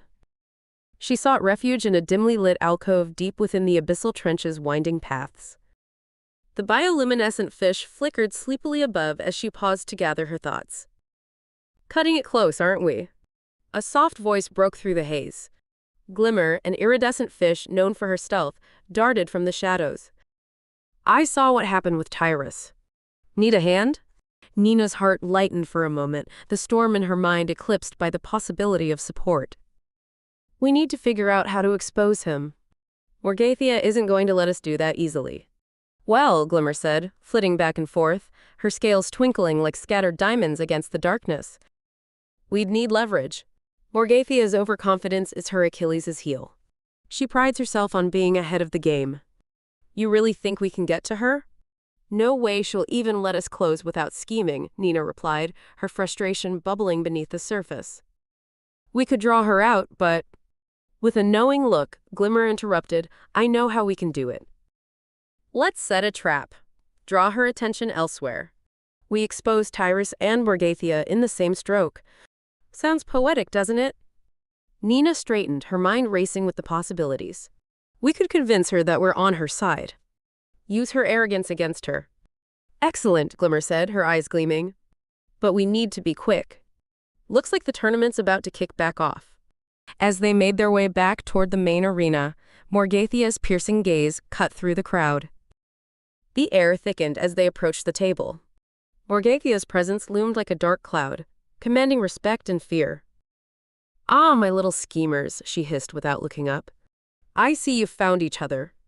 Isn't it nice to have an ally? Glimmer gave Nina a quick nudge, and Nina forced a polite smile. We were just discussing strategy. After all, loyalty is the key to winning, isn't it? Morgathea let out a hum, the air crackling with energy around her. Loyalty can be so misleading, she said, her tone laced with venom, as if she were toying with hidden knowledge. But I admire your spirit. The Sharkin players gathered around the table, awaiting their turn for the next round. Morgathea's predatory attention flickered between Nina and Glimmer. With a swift motion, Morgathea rose, her body casting a shadow over the gathering. Let the games continue, but first. She waved her hands, and a flash of luminescent energy erupted from her fingertips, sending rippling shockwaves through the water. Nina staggered as the tables rattled, and the surrounding sea began to churn violently. What is she doing? Disruption spell. Glimmer yelled over the growing tumult, fear sparking in her voice. The waters thickened with chaos, whispers of fear emanating from the assembled crowd. Cards drifted away like leaves in a storm, and the players clung tightly to their chips, wrestling in growing confusion. Quick! We need to stay connected, or, Nina started, but Morgathia's laughter boomed over them, her power suffocating. This is a tournament not just of skill, but of resolve. Morgathia called. Adapt or perish like the rest. Nina narrowed her eyes, adrenaline coursing through her veins. Glimmer, keep your eyes on Tyrus. If he plays his cards while she's distracted, he'll win without a doubt, Glimmer replied, her confidence flickering momentarily. But if we manage to call attention to his cheating, we can unravel this whole charade. Nina nodded, determination cementing in her chest.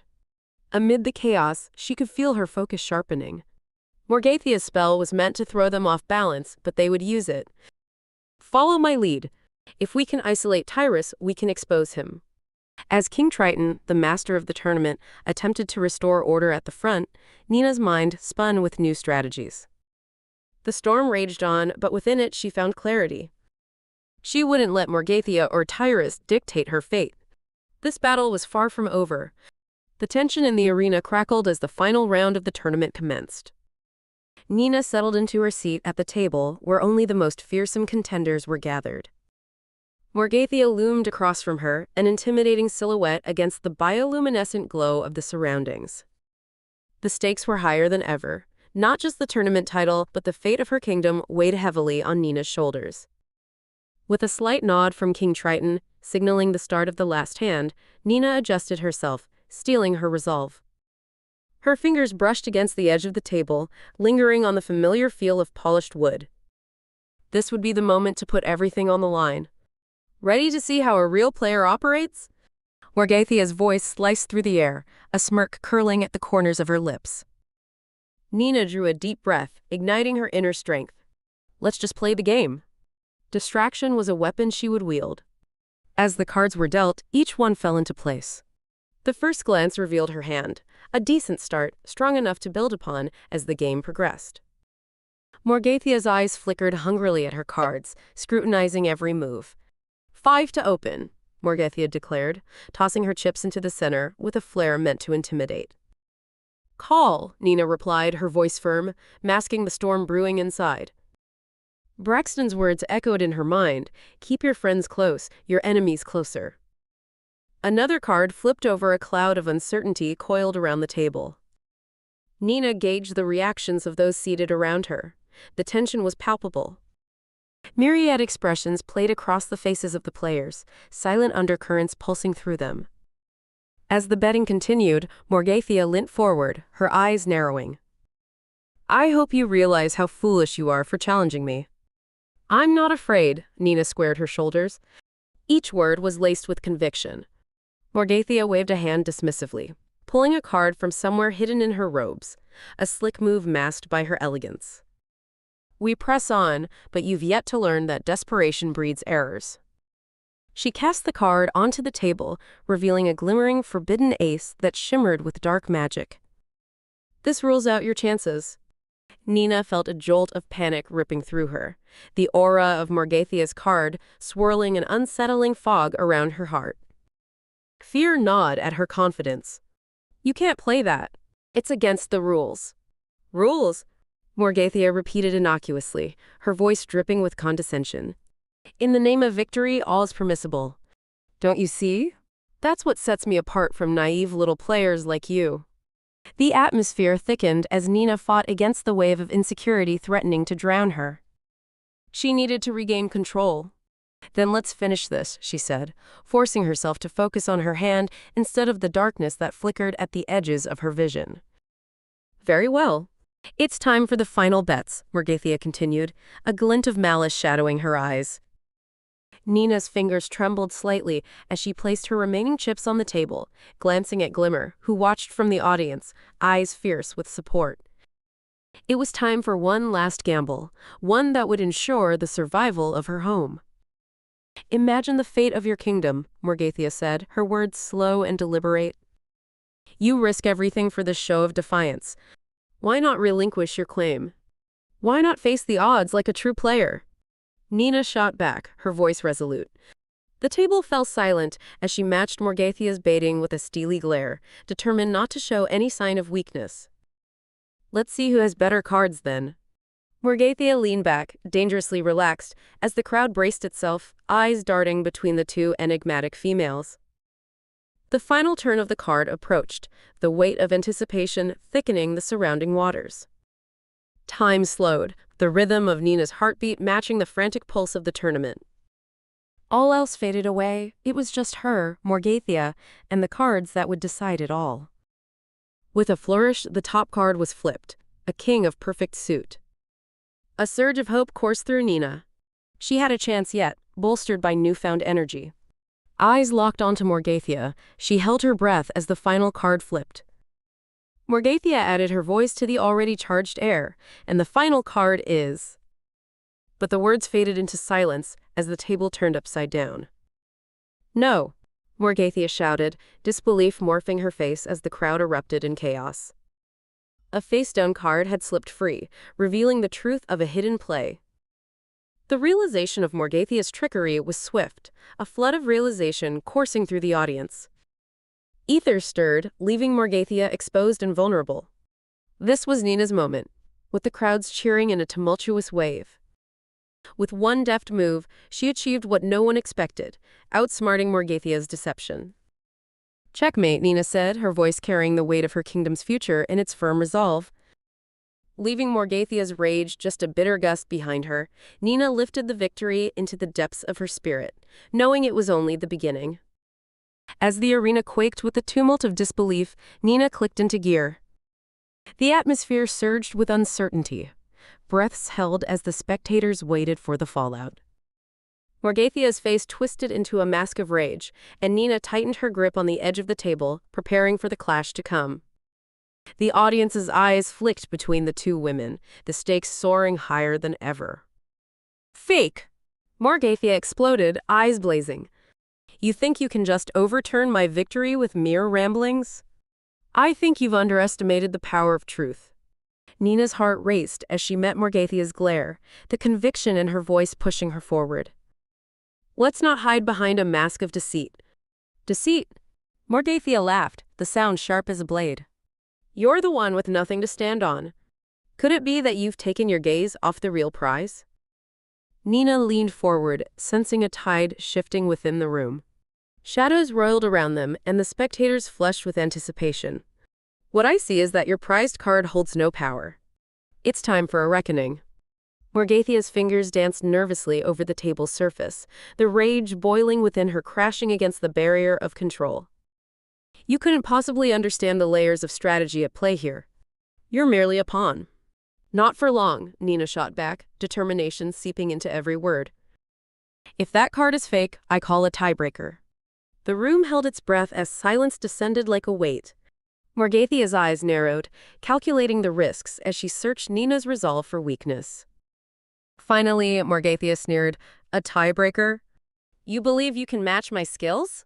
Fine, choose your method, but know this, it will cost more than you fathom. I don't care, Nina replied, feeling the tension lift, a fire igniting in her chest. It'll be another round of poker, but this time we each bring our secrets to bear. Morgathia recoiled, calculating the implications of her words, as weighty as the dark magic surrounding them. The stakes had shifted once again. Fine. The challenge is set. Morgathia leaned back, a smirk twisting her features. But mark my words, if you lose, your kingdom will pay dearly. QI8 playing this insipid game of cat and mouse. Nina and Morgathia exchanged no more words, and a new round of cards swiftly filled the table. The tension bobbed like the rising tide around them, ready to break. Both players drew, and the cards revealed their faces. Nina's remained steady, a steady hand not quaking beneath the palpable pressure. Morgathia's lips curled into a confident grin as she revealed a strong hand. But Nina, in her depths, quickly recognized the potential for danger. I can feel your nervous energy, Morgathia, Nina called out. It rattles like the storm brewing in your heart. She shifted in her seat, eyes fixed on her opponent. What's your next move? A bluff? Or will you show your true hand? Isn't that adorable? Morgathia countered, the venom lacing her tone. You're desperate, Nina. What makes you think you're even a challenge? But something flickered in Morgathia's gaze, an instability that betrayed her confidence. Nina mirrored the queen's poise, mystified by the tangled web of betrayal spun between them. Let's begin the reckoning, Nina said, her voice steady. Let's reveal our cards, one more time. The crowd exhaled collectively. Seating rounding around were lost in the oscillating waves between eagerness and anxiety. Every eye was fixed squarely upon them. They flipped their cards simultaneously. A gasp swept through the audience as Morgathia revealed an impressive combination, yet Nina's hand, though not as outwardly powerful, was tempered with authenticity. Now what will you do? Nina leaned closer, the edge of urgency clawing at their atmosphere. I exposed you. We both know you have other cards up your sleeve. Morgathia's laughter burst forth, sharp and manic. It echoed ominously throughout the trench. You should understand that you're just not playing with the right deck. As the revelation hung heavy in the water, Nina recognized the twisted thread of deception that wrapped tightly around Morgathia. You're holding a hidden ace, aren't you? Morgathia quieted briefly, eyes narrowing as her fingers clenched around her cards, burdened by the reality unraveling before her. I think it's time you surrendered, dear, she hissed, simmering malice slipping into her tone, a final move of desperation. You've twisted the game for too long. This time, it's your last chance. Nina sharpened her gaze, forcing the tension in the air to shift. Are you ready to face the truth? Underneath the looming storm, Nina sensed the tides of power shifting toward her. With the world hanging in the balance, she gathered her resolve. Let's finish this. Face your reckoning. The final cards fluttered down like feathers in the abyss, whispering promises of secrets finally laid bare, where the ultimate confrontation awaited beneath the layers of deception that twisted their game together. The end.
The sun hung low in the sky, illuminating the bustling town square filled with stalls and flickering banners.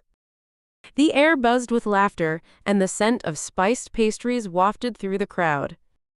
At the heart of it all, a small stage awaited its next performer. Aria Melody adjusted the strap of her guitar, her fingers trembling slightly as she watched the sea of faces. Her heart raced at the thought of the music producers in attendance. They drifted through the crowd, exchanging glances with hopeful musicians. A glance at her own hands, calloused but skilled, reassured her. She took a deep breath, stepping forward as the applause faded. Next up, we have Aria Melody, the announcer boomed. Aria's fingers found their place on the strings, the melody rising into the air like smoke. She poured everything into her performance, her dreams, her struggles, her desire to belong. Above the strumming and her voice, a faint shadow flickered at the edge of the stage. Just as she reached the crescendo, a crash echoed behind her. The amplifier sparked loudly, smoke spiraling into the sky. Dorian Shade emerged from the haze, a smirk on his lips, his dark coat swirling around his legs. Oops, he said, stepping into view. Aria faltered, the strings silent. The audience murmured, confusion mixed with disappointment. What was that? She said, her pulse quickening. Just wanted to see how good you really are, Dorian replied, leaning against the stage with feigned nonchalance. Seems like you're only good in rehearsals. I can do this, she murmured under her breath, scanning the crowd. She caught a glimpse of a woman threading through the throngs, Lyra Gale, a sharp contrast to Dorian's brooding presence. Lyra's eyes sparkled with an unearthly light. With the stage still smoldering behind her, Lyra stepped closer. "There's more to music than this. You should come with me to Harmonia." "Harmonia? What is that?" Arya's gaze flickered between the two, uncertainty gnawing at her. "An opportunity for someone with your talent. Just imagine what you could achieve," Lyra said, her tone inviting yet insistent. Dorian laughed, cutting through the tension. "A fairy tale, that is. Don't be fooled, Arya. Only the best will remain standing there. You think you're ready?" "I'd rather take my chances," Arya retorted, her voice rising against the doubt swirling deep inside her. Lyra stepped back, her smile fading. "You have to choose wisely. This isn't just about music." "Why are you both here?" Arya asked, glancing at Dorian as if daring him to answer. Dorian shrugged.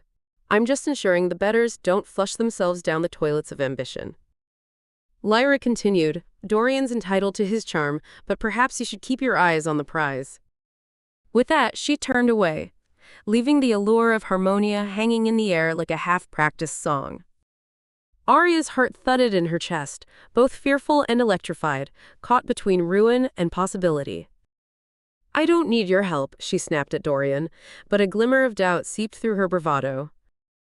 "Suit yourself," Dorian called after her, his voice tainted with mockery.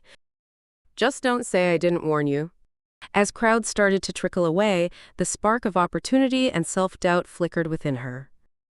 The festival continued around them, but for Arya, everything hung suspended, waiting for her next move.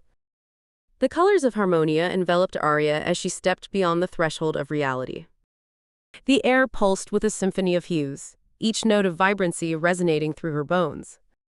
Trees glimmered with iridescent leaves that shimmered like a myriad of scales, whispering secrets in the gentle wind. Bubbles of sound floated past her, each one thrumming against her skin as if they were alive.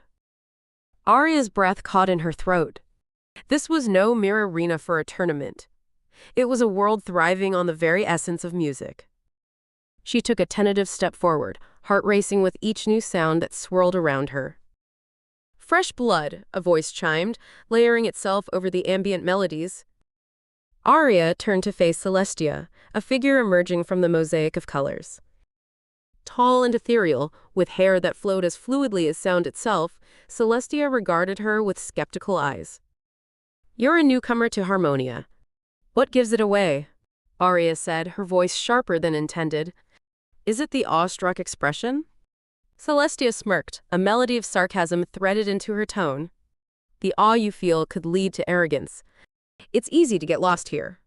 She gestured toward a massive stone at the center of a clearing, glowing softly under the dancing lights. "The songstone can amplify the notes in your heart." Arya's fingers itched to touch the cool stone, to access the power pulsating beneath its surface. This could be her chance. "What do I have to do?" "Before you reach for it," Celestia replied, her smile fading. "Understand this. The songstone does not grant power without consequences. Each note amplified extracts a price, your essence, your memories, or your voice itself." Arya hesitated. "Why tell me this?" "Because I'm not interested in watching you choke in your first attempt." Celestia's gaze sharpened, but not without a hint of caution. "You'll find benefit, but be wary." Doubt crept into Arya's mind. She eyed the stone, vibrant and seductive, as vibrations amplified nearby.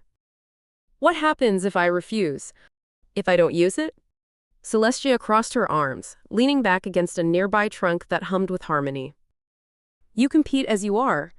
But to win, you must understand, this world will consume you if you let it. Even the strongest of melodies can sour." "Right, so I'm supposed to tune my heart to fear?" Arya's voice turned acidic, brushing against Celestia's warnings. "Fear is not the only note," Celestia replied, her voice dulcet but firm. "There's beauty in choosing the right harmonies. Sound can fill the void, but it can also shatter your grip on reality." As voices floated between them, echoes of laughter, hope, and despair, Arya pondered the weight of her choices. "And if I don't win the tournament?" "Win or lose, something will be lost." Celestia's expression hardening suggested this was not just bravado. Aria clenched her fists, fingers tapping against her thigh, the noise competing with the melodies of harmonia. And if I do accept the cost? Then you're one step closer to the greatness you crave, Celestia murmured, the spark of admiration flickering in her eyes. But the road to greatness can twist unexpectedly. Silence settled between them, infused with the hum of the stone, as Aria weighed her options. A chance to shine, a path opening its arms wide. The stone called, but at a price she wasn't sure she could afford. With a final glance at Celestia, Aria approached the songstone, drawn by the pulsing heart embedded in its shape. The air thickened, charged with peril and curious potential. Somewhere deep within, she sought to reach for more than just the spotlight, whatever that might cost her. The rotunda of whispers loomed high above, its dome arching like a string stretched taut over an unseen bow. As Aria stepped beneath its grand columns, the murmur of the crowd encircled her, tightly woven with anticipation. The ambiance pulsed, a hum threaded with artistic yearning, as she caught sight of Dorian Shade slouched languidly at the opposite end of the stage. "You came," he said, voice smooth as silk, yet laced with a teasing edge. "Of course I did," she shot back, hiding a tremor in her gut. "Wouldn't want to miss the show." "Good. You'll need all the courage you can muster," he replied, leaning forward as if reveling in her anxiety. The drumbeats of the crowd intensified, signaling the start of the challenge. A shimmering mist unfurled around them, muses bending their light, inviting the competitors into a world where only sound mattered. Aria glanced at her guitar, fingers brushing against the strings, grounding her with their familiar texture. As the signal sounded, she took a deep breath, launching into her melody. It flowed effortlessly at first, notes dancing across the air, uncoiling like ribbons. But just as she reached the heart of her piece, a clamor erupted. Shadows twisted around Dorian, creeping from the edges of the stage, coiling like serpents, wrapping around her sound. "Do you hear that?" Dorian's voice rose above the symphony, mockery dripping from every note. "It's the sound of your doubt." A gust of wind tugged at Aria's hair, causing her to falter. The shadows swirled, rising to drown out her music, a cacophony arising in response to her melody. Frustration bubbled inside her like unsteady air, threatening to overflow. "Enough!" she shouted, strumming harder, desperate to break through the oppressive blanket of Dorian's darkness. But the shadows pulsed and shifted. Each note emerged flat, lost amid the storm he conjured. He laughed, the sound sweeping through the space, mingling with the distorted echoes of her song. "Such passion, but can you find clarity in chaos?" Aria's heart pounded, trapped in a crescendo with nowhere to retreat. She shut her eyes, intoxicated by a blend of misfortune and resolve. The whispers of the rotunda mixed with the shadows, drowning her melody, drowning her light. "Where's your confidence now, Aria?" Dorian sneered, sweeping his arm as shadows darted closer. "Play through it, if you can." Panic clawed at the edges of her vision, but from the chaos, she pulled a vibrant thread of sound. "I won't back down," she muttered, but it felt fragile. The statement of a girl caught in the snare of her own creation. She let her fingers fly, digging deep for the heart of her composition, summoning fragments of melody to pierce through Dorian's storm. Notes collided and exploded, each a rebellion against the impending darkness. The shadows writhed, an almost sentient force, twisting the energy in the air. Aria's music grew in strength, a fusion of rebellion and trust dancing through her fingers, adding vibrant colors to the chaos.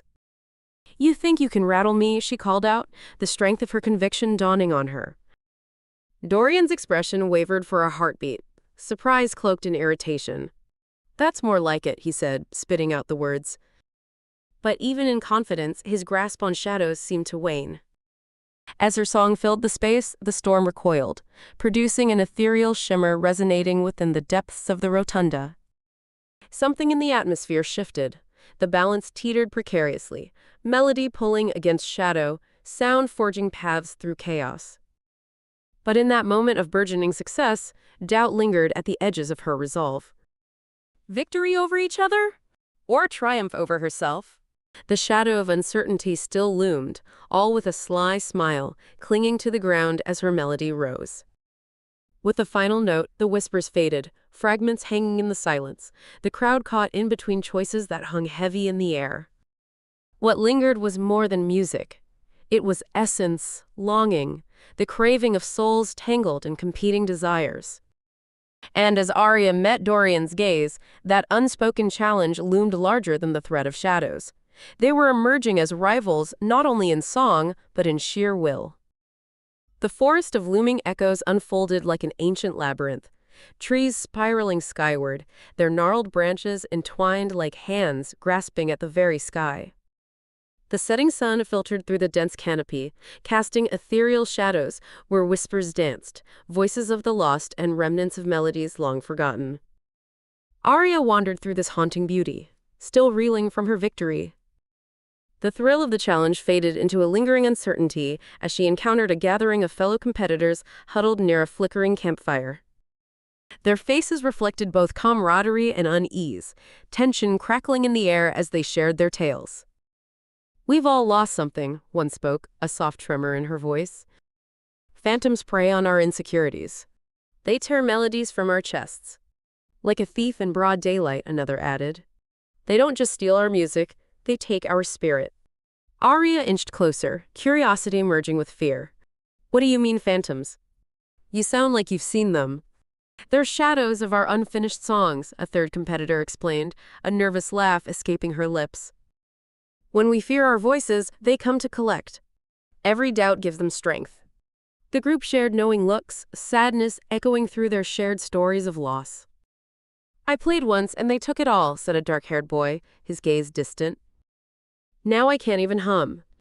"I won't let that happen," Arya declared, though the tremor in her own voice belied confidence.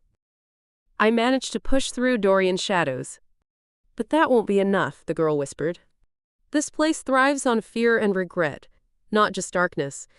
The phantoms will sense your essence." Arya glanced into the trees as the air shifted, a chill settling in. Suddenly, as if summoned by her own uncertainty, the shadows elongated against the trunks, winding and unfurling into disembodied forms. Wisps of darkness floated closer, shapes gliding through the underbrush like smoke crossing the threshold of visibility. "They're here," someone gasped, shifting. "What do we do?" Arya's pulse quickened. The phantoms, drawn to her lingering essence, floated into the clearing, exuding a chilling energy that seeped into her veins. Their features distorted, tangled harmonies swirling around their forms, each whisper echoing unfulfilled potential. Arya stepped forward, clenching her fists as though to physically tether her purpose. "No, we can fight this." She turned to the group. "We all have something worth fighting for." "Easy to say when you're not the focus," the boy retorted, terror flickering in his eyes. But the phantoms paid no mind to their quarrel, inching closer, breathing through gaps in the air, their dissonant melodies blending with the forest's echoes. Each pulse resonated with her greatest fears, a cacophony of doubt and self-loathing ready to unravel her resolve. "You don't have to let them win," Arya said, urging. "Focus. Remember your melody. Even if it's lost, bring it back." With that determination lingering around her like mist, she closed her eyes and tapped into the essence of her music. The notes she captured in the rotunda, the echoes that propelled her through every challenge. Bits of song and embers of light swirled within her.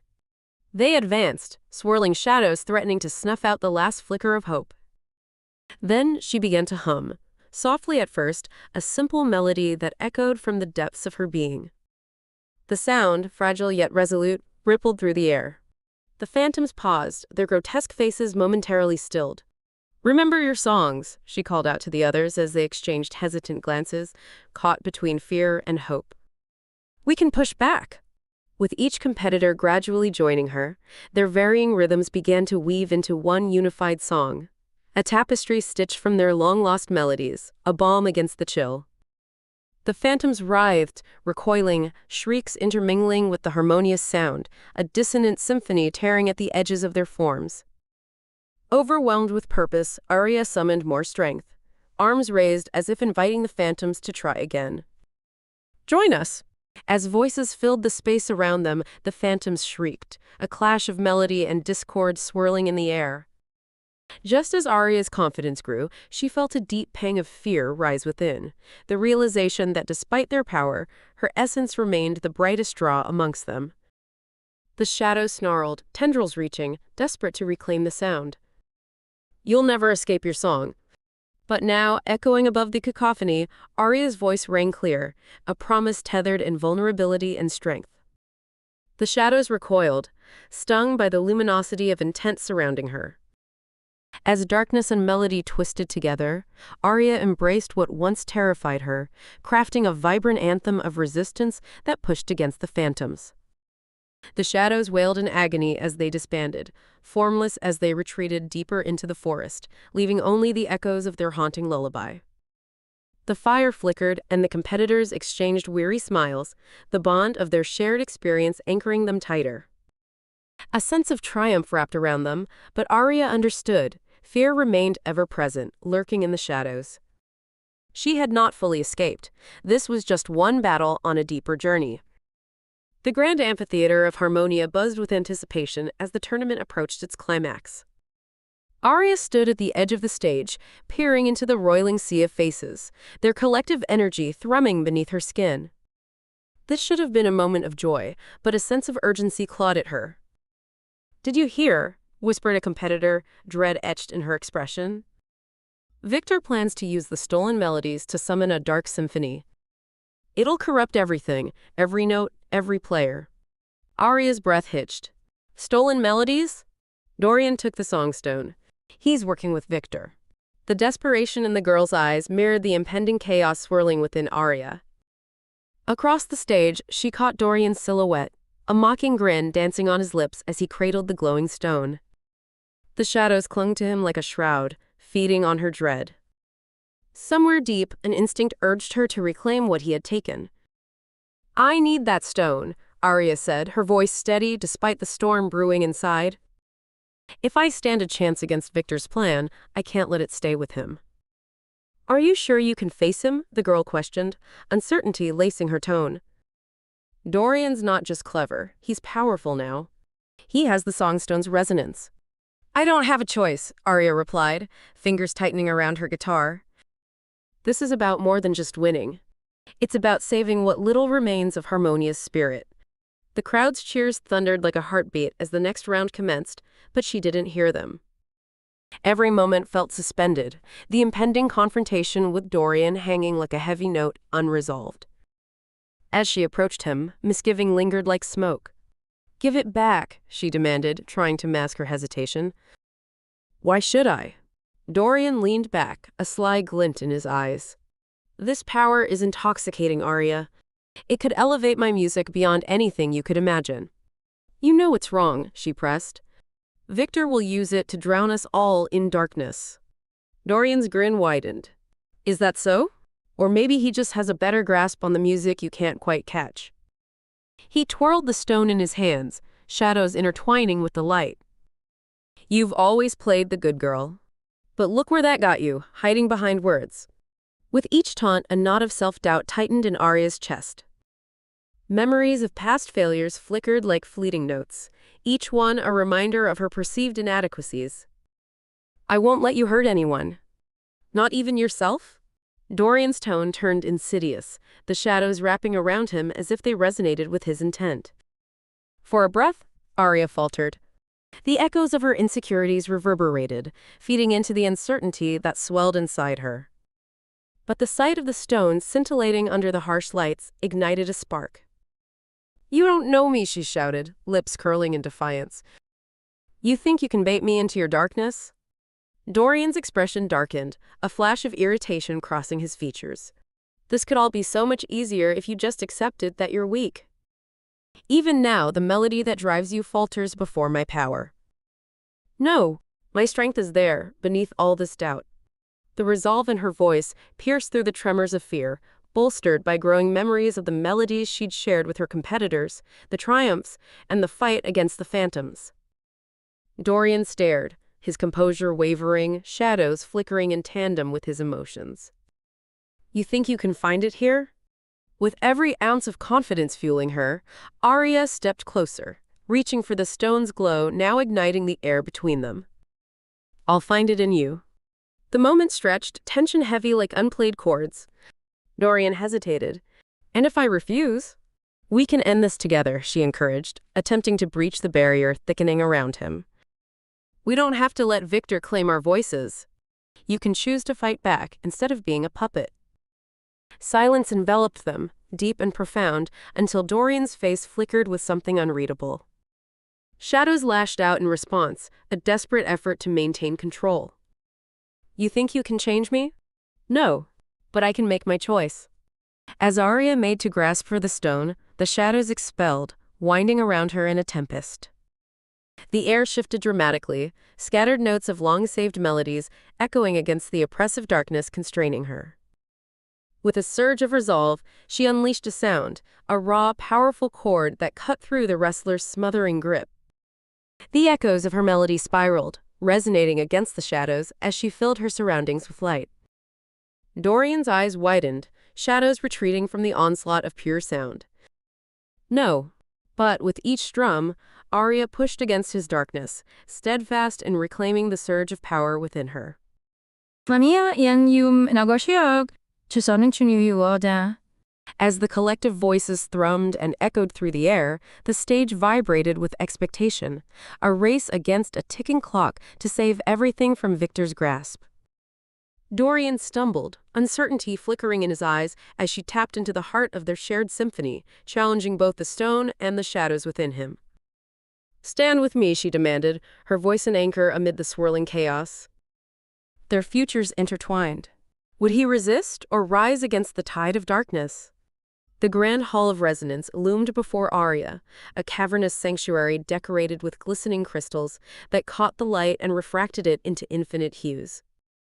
It was utterly silent, drenched in a heavy anticipation, the air vibrating with unplayed notes. At the far end of the hall, Victor Bass stood, a silhouette of menace wrapped in a cloak of shadows. His presence felt like a dissonant chord that sent tendrils of unease creeping through Arya's resolve. Welcome, Arya, he called, his voice smooth yet tinged with a chilling undercurrent. The time has come for your melody to succumb to mine. She gripped her guitar tighter, heart pounding like a war drum. This ends today, Victor. I won't let you destroy the harmony between our realms. Victor smirked, fingers twitching as he summoned a wave of darkness. The symphony of shadows pulsed around him, a myriad of lost voices weaving together in a haunting melody that reverberated through her bones.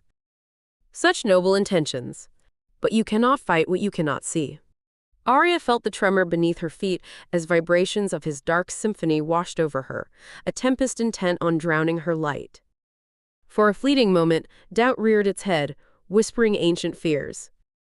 But the echoes of her journey surrounded her, memories crafted not from notes but from unity and struggle, illuminating a path forward. Melody isn't just sound, it's emotion. Stepping forward, she began to play, pouring her heart into every chord, invoking the melodies of her fellow competitors. Colors surged into the air, twisting with her notes, a vibrant symphony fueled by the power of collaboration and connection. You underestimate me. Victor's face hardened. Do you think mere feelings can withstand the storm I command? He launched a wave of shadow, the sound crashing toward her like a comet, each note carrying the weight of despair. Arya's instinct flared. She broke into a soaring riff, defying the darkness, coaxing from her guitar a response that sent the shadows skittering back. The clash of their music ricocheted through the hall, a furious symphony battling within the fragile space between them. Each note she played carried her intention, a remnant of camaraderie, laughter, loss, and perseverance sewn together into one vibrant tapestry. You may have power, Victor, she shouted, the sound blasting against his chaos, but you've lost the melody of humanity. This is no time for sentimentality, girl, he exclaimed, rallying more shadows, more phantoms emerging from the depths of despair with every flourish of his hand. They coiled around him, feeding off his ambition, a dark crescendo seeking to collapse her rhythm. Arya felt the swell of emotions behind her melody surge deeper, grief for those who lost their songs, hope for those who would rise in the face of darkness. The notes intertwined and filled the hall with a concert of memories, her music like a beacon flickering amidst Victor's storm. In that moment, she called to her deepest melody, one she had nearly forgotten. Flashes of the rotunda erupted within her mind. Shadows thwarted, phantoms receding, the triumphant ringing in the forest. It was a reminder that she had once pulled through chaos, and she could draw on that strength now. "Let go of your rage, Victor," Arya shouted, the clarity of her voice cutting through the din. "You think you can command all melodies, but you can't.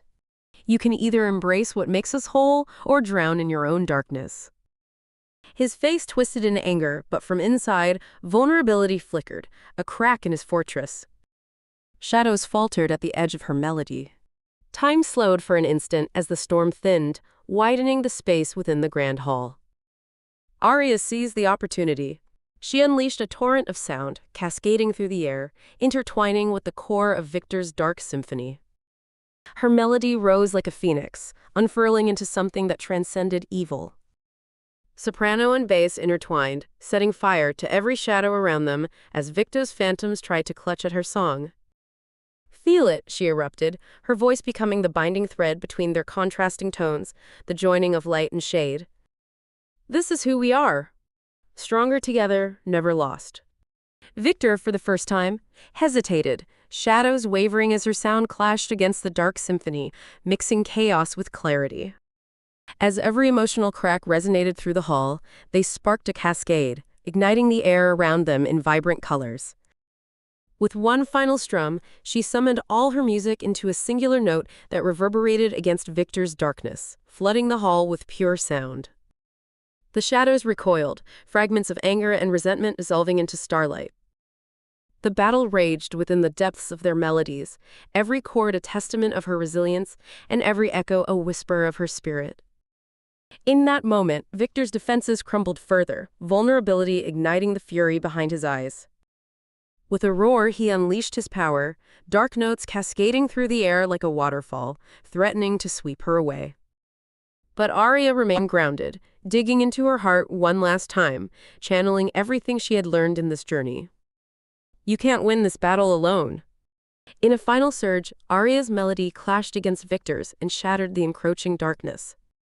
Harmony and chaos fused, a bright light enveloping the hall, a rush of sensations that affirmed the strength of every played note and every melody shared. As shadows dissipated, silence enveloped them once more. Victor stumbled back, his facade cracking further, and for the first time she saw the tremor of doubt behind his anger, the flicker of desire lost beneath the layers of darkness. "What have you done?" he whispered, voice barely escaping. "I found my place in the music," Arya replied, breathless, feet rooted in the realization that victory was never solely about winning. It was about reclamation, unity, and the melodies that bound them all.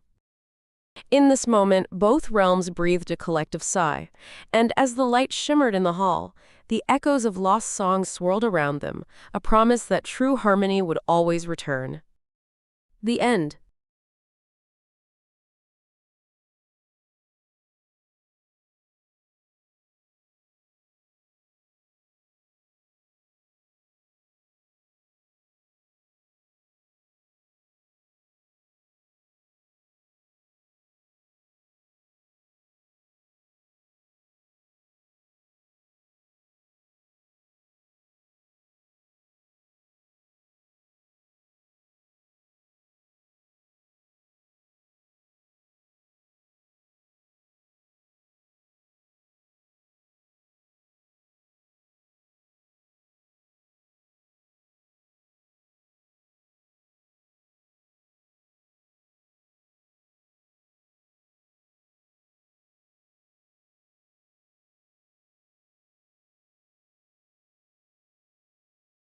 Riven Coil adjusted the VR visor, tapping the edge of the sleek device with artificial confidence.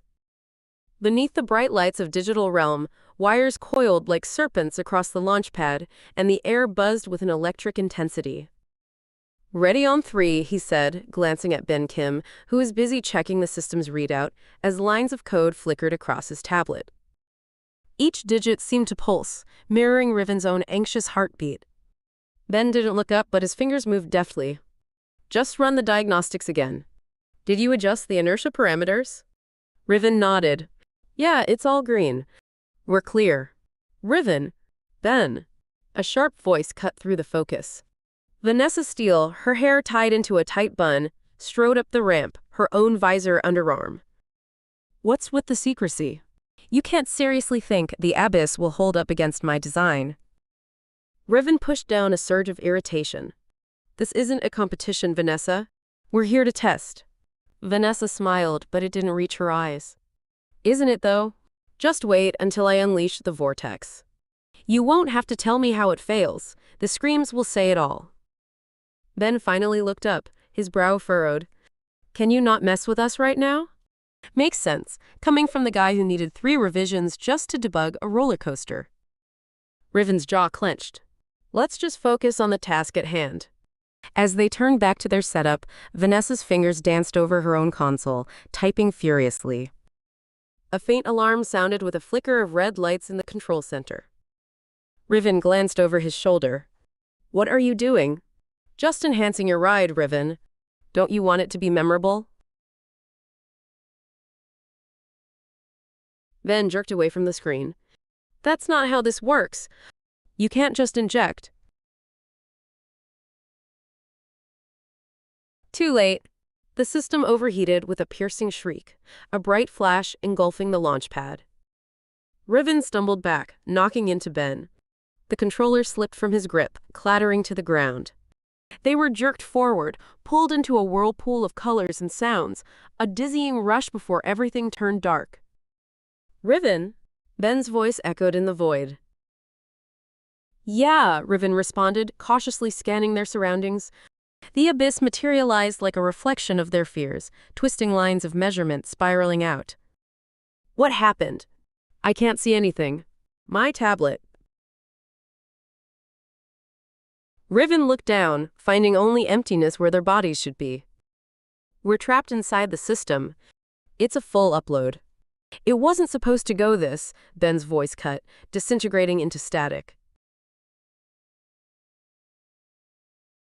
Riven took a breath, gaining clarity as the landscape shifted.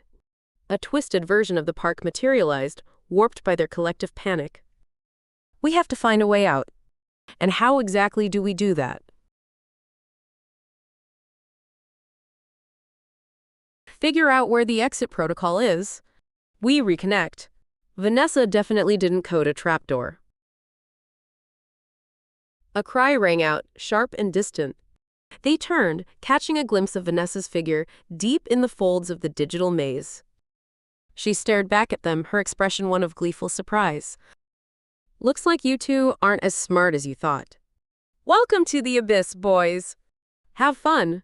Instinctively, Riven's fists clenched. We can't let her mess with this. Yeah? And how do you suggest we stop her? Ben shot back, his voice thick with accusation. Riven hesitated as fresh tension snapped between them. Hesitation hung like a fragile thread, ready to tear. Let's just move, he finally said, but the darkness seemed to throb with unspoken words, mocking their shared dread. Good luck with that, Ben mumbled, taking off towards a flickering light in the distance. Riven followed, their only common desire to escape, gearing the tension between them into an elusive ghost of camaraderie buried beneath feigned unity.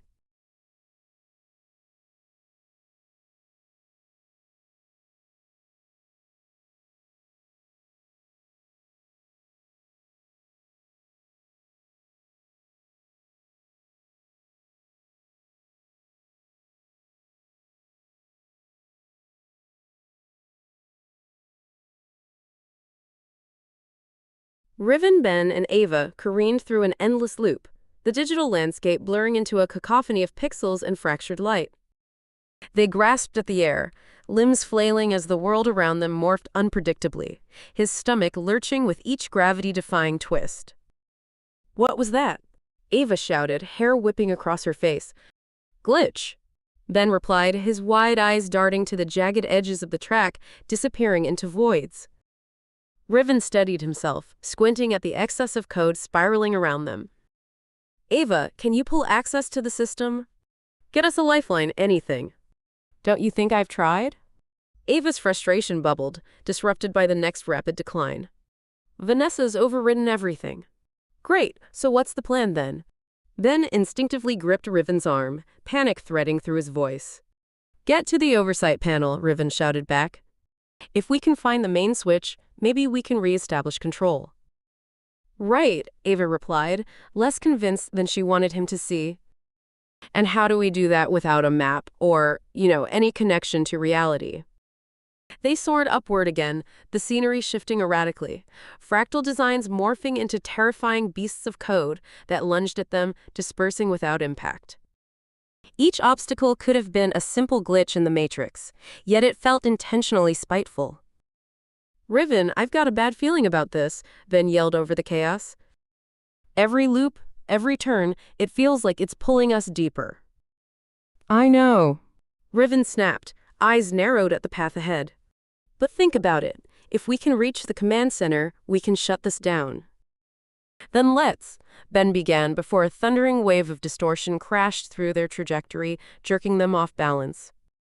Ava let out a short scream, barely managing to cling to Riven's arm. Hold on, Riven shouted, trying to ground himself against the relentless movement. We need to stick together. Easier said than done. Ava's voice trembled as they spiraled around the next loop. She quickly checked her device, holding it up, but static filled the screen. Look. Nothing. We're central to the glitch now. Shift left. Ben directed in panic, coaxing the instinct to protect. Get closer to the edge. I can't, Riven grunted, his focus strained. The track's too unstable. As they barreled onward, they could feel the weight of Vanessa's laughter through the ether, taunting, echoing lifelessly. Riven pictured her smug face behind the screen, relishing their entrapment. We have to call for help. Ava shook her head, frustrated. Stop trying to be the hero, Riven. This isn't some grand rescue. We're in a freaking video game. This isn't a game. Riven fired back, teeth gritted. If we don't act, we don't get out alive. Ben's gaze darted between them, his own fear mirrored as the track erupted into flashing lights. Guys, we won't last much longer. Then do something. Ava's voice broke, cutting through the air like glass. Follow me, Riven cut through the tension, locking eyes with them. If we can get past that beam back there, a hard right, then around the next corner. We can reach the panel. Ben nodded, albeit warily. It's a long shot, but it's all we've got. Ava groaned, but a flicker of resolve ignited in her eyes. Fine, let's get moving. They plunged into the chaos together, the weight of ambition fueling them as the endless loops spun around. Dim outlines of fidelity shimmered ahead, a glimpse of the oversight panel, as they grasped onto hope amidst the spirals of darkness and intrigue. But every turn brought challenges, every encounter further unraveling the unseen tension between them, a roller coaster of competing motivations, fears, and aspirations entwined in their desperate flight for freedom. As Riven pushed ahead, the chaotic landscape intensified, warped forms of static crashing through the air like waves. The twisting track morphed into precarious heights and dizzying depths, cutting sharper and darker with each passing moment. Out of the shadows, digital avatars sprang forth, distorted images of joy and malevolence, figures modeled after Vanessa's followers shimmering and glitching. Their faces twisted into expressions of mockery, limbs jerking in fractured movements, eyes glowing with predatory intent. What the? Ben's voice quivered as the first rogue figure lunged toward them, fingers stretching like claws. Keep moving, Riven shouted, instinctively placing himself in front of the group, arms raised. We need to get past them. Ava pushed through with him, scanning their surroundings for an escape. Does she seriously have minions watching us? Clearly, Riven replied, barely dodging a swinging arm as a figure lunged at him, missing its mark. There has to be a route behind those glitches. Get off me! Ben yelled, swiping at a digital avatar that had grabbed his shoulder, pulling him back into the chaos. He stumbled, eyes wide with terror. Ben, move! Riven urged, realizing his friend's panic as he sunk to a crouch, hands balled on the edge of the track, feet teetering precariously. No, I can't. Ben's breaths shattered the stagnant air. I can't handle this height. Get up. Ava stepped forward, trying to pull him up. We have to work together. We can't leave him. Riven gritted his teeth, grappling with the frantic urgency of the moment. Are you serious? Ava's voice was strained, desperate to rally them. We'll be caught. Ben's eyes darted between the figures closing in on them and the dangerous drop beside him. I can't do this. I can't move. Riven clenched his fists, grappling with the encroaching tension between them. Ava, buy us some time. I'll get him up. How? She shot back, glancing at Ben's rigid form. He's frozen. Ben! Riven reached out, his voice steadying even as chaos swirled around them. Focus on me. Ben shook his head, tears mingling with the sheer terror of the fall surrounding him. The digital figures were closing in, threatening to engulf him entirely. You're not alone. Remember the first drop in the abyss? That pitch you conquered? You can do this. Riven pressed, eyes locked on Ben.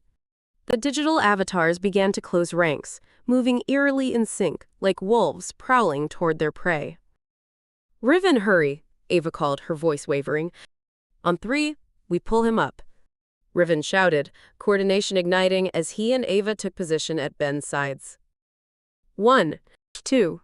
Please. I can't. Ben's eyes welled with panic. 3. They lifted together, struggling against the grip of fear that held him. With sheer determination, they pulled upward, his weight momentarily shifting as the avatars reached them, phasing closer with every second. The rush of chaos and adrenaline surged through Riven, drowning out the echoes of doubt. Suddenly, Ben found his feet, and awareness flooded back in as he began scrambling along the curve of the track. Go, go, he shouted, urgency replacing despair. Now! Riven barked, the trio sprinting down the spiraling path, glancing back just as an avatar lunged forward, only to evaporate into a swarm of flickering pixels. Just keep moving. Ava called, adrenaline fueling her every step. But they'll follow, Ben shouted, glancing back nervously. Riven's heart raced, not just with the physical exertion, but battling fears that lay trapped in their collective minds. We'll lose them in the next loop. Function your way through those codes. As they pressed deeper into the turmoil, danger lurked at every turn. Each moment spent guiding Ben forward had cost them time, and the nightmarish avatars swarmed the fringes of their path, hungry for despair. But within this chaos, Riven's resolve crystallized, his leadership tested, thriving amidst the fractures. In the throes of glitches and grief, they stumbled toward an unknown end, fragmented hopes intermingling, leaving them teetering on the brink of oblivion.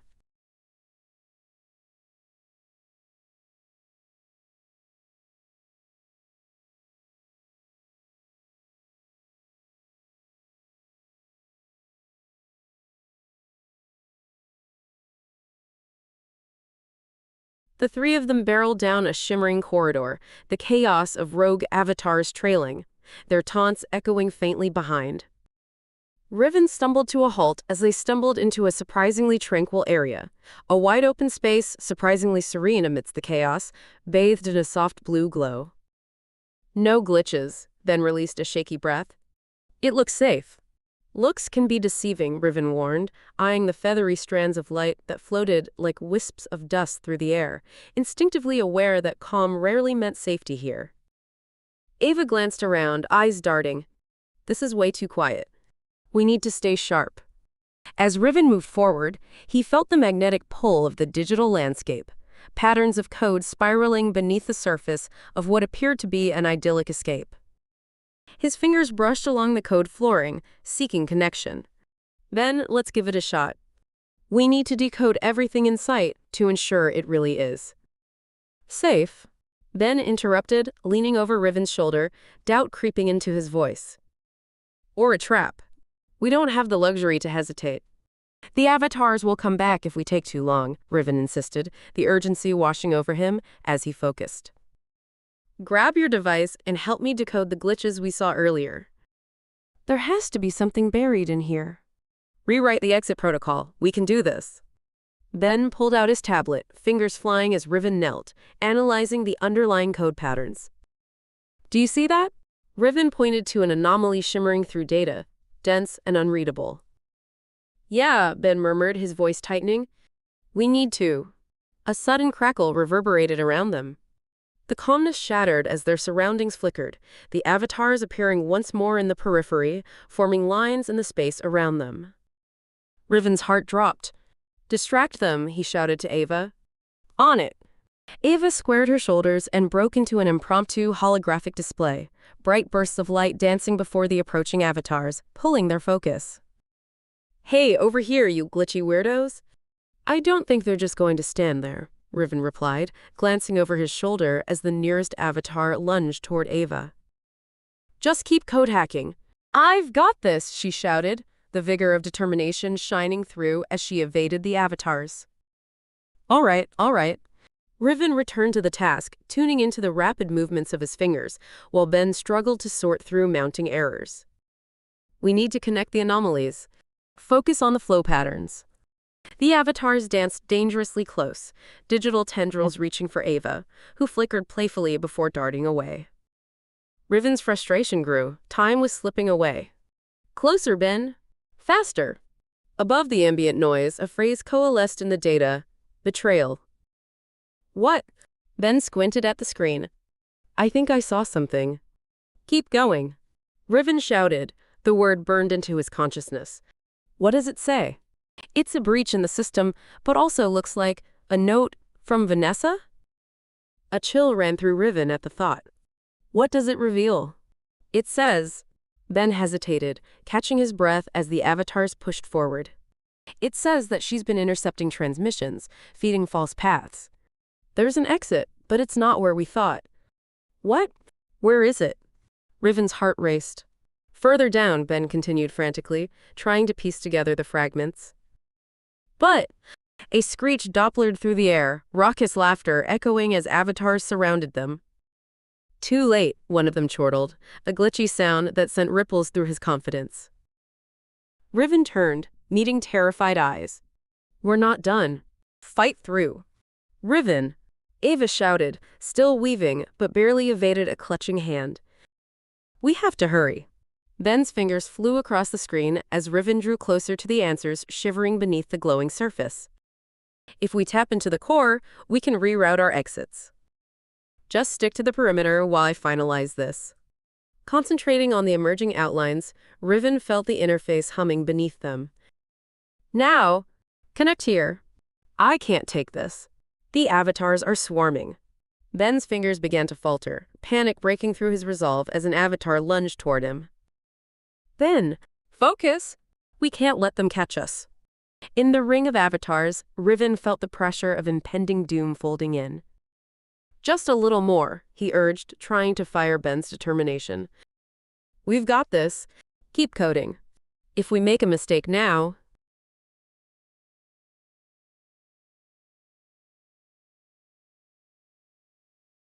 then it's a mistake we'll learn from later. Riven snapped, fisting his hands, urging the rush of clarity through the chaos. Focus on what matters. The flickering dread heightened as a flood of warnings hit the screen. Trap zone detected. Evac protocol initializing. Ben's eyes widened. It's set to ensnare us.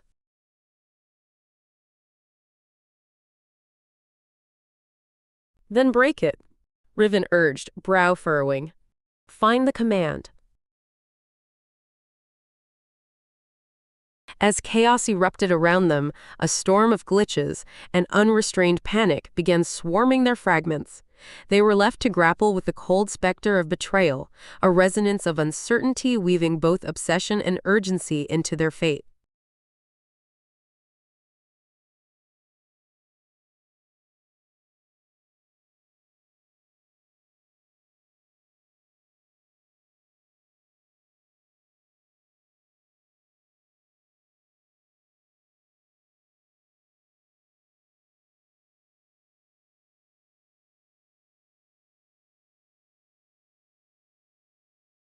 The trio plunged deeper into the core of the abyss, a vast chamber looming ahead, dark and pulsating with lines of code that throbbed like a heartbeat. The air crackled, filled with a low thrum that felt almost sentient, like the quiet whisperings of something dangerous lurking beneath the surface. Riven's pulse quickened as they stepped inside. "This is it," he breathed, awe mixing with dread. "We need to focus on rewriting that code," Ben interrupted, casting a quick look around. "We're not out of the woods yet." Ava moved toward the center, where the mainframe glowed ominously, an intertwining web of light and shadow. "Riven, can you interface with it? If you can tap into the core." Before she could finish, the room quaked, and menacing figures manifested through the swirling darkness. Avatars of Vanessa coalescing, laughter twisted and mocking. "I'd say you've made it far," one figure teased, flicking its fingers like a conductor. "But you're still trapped."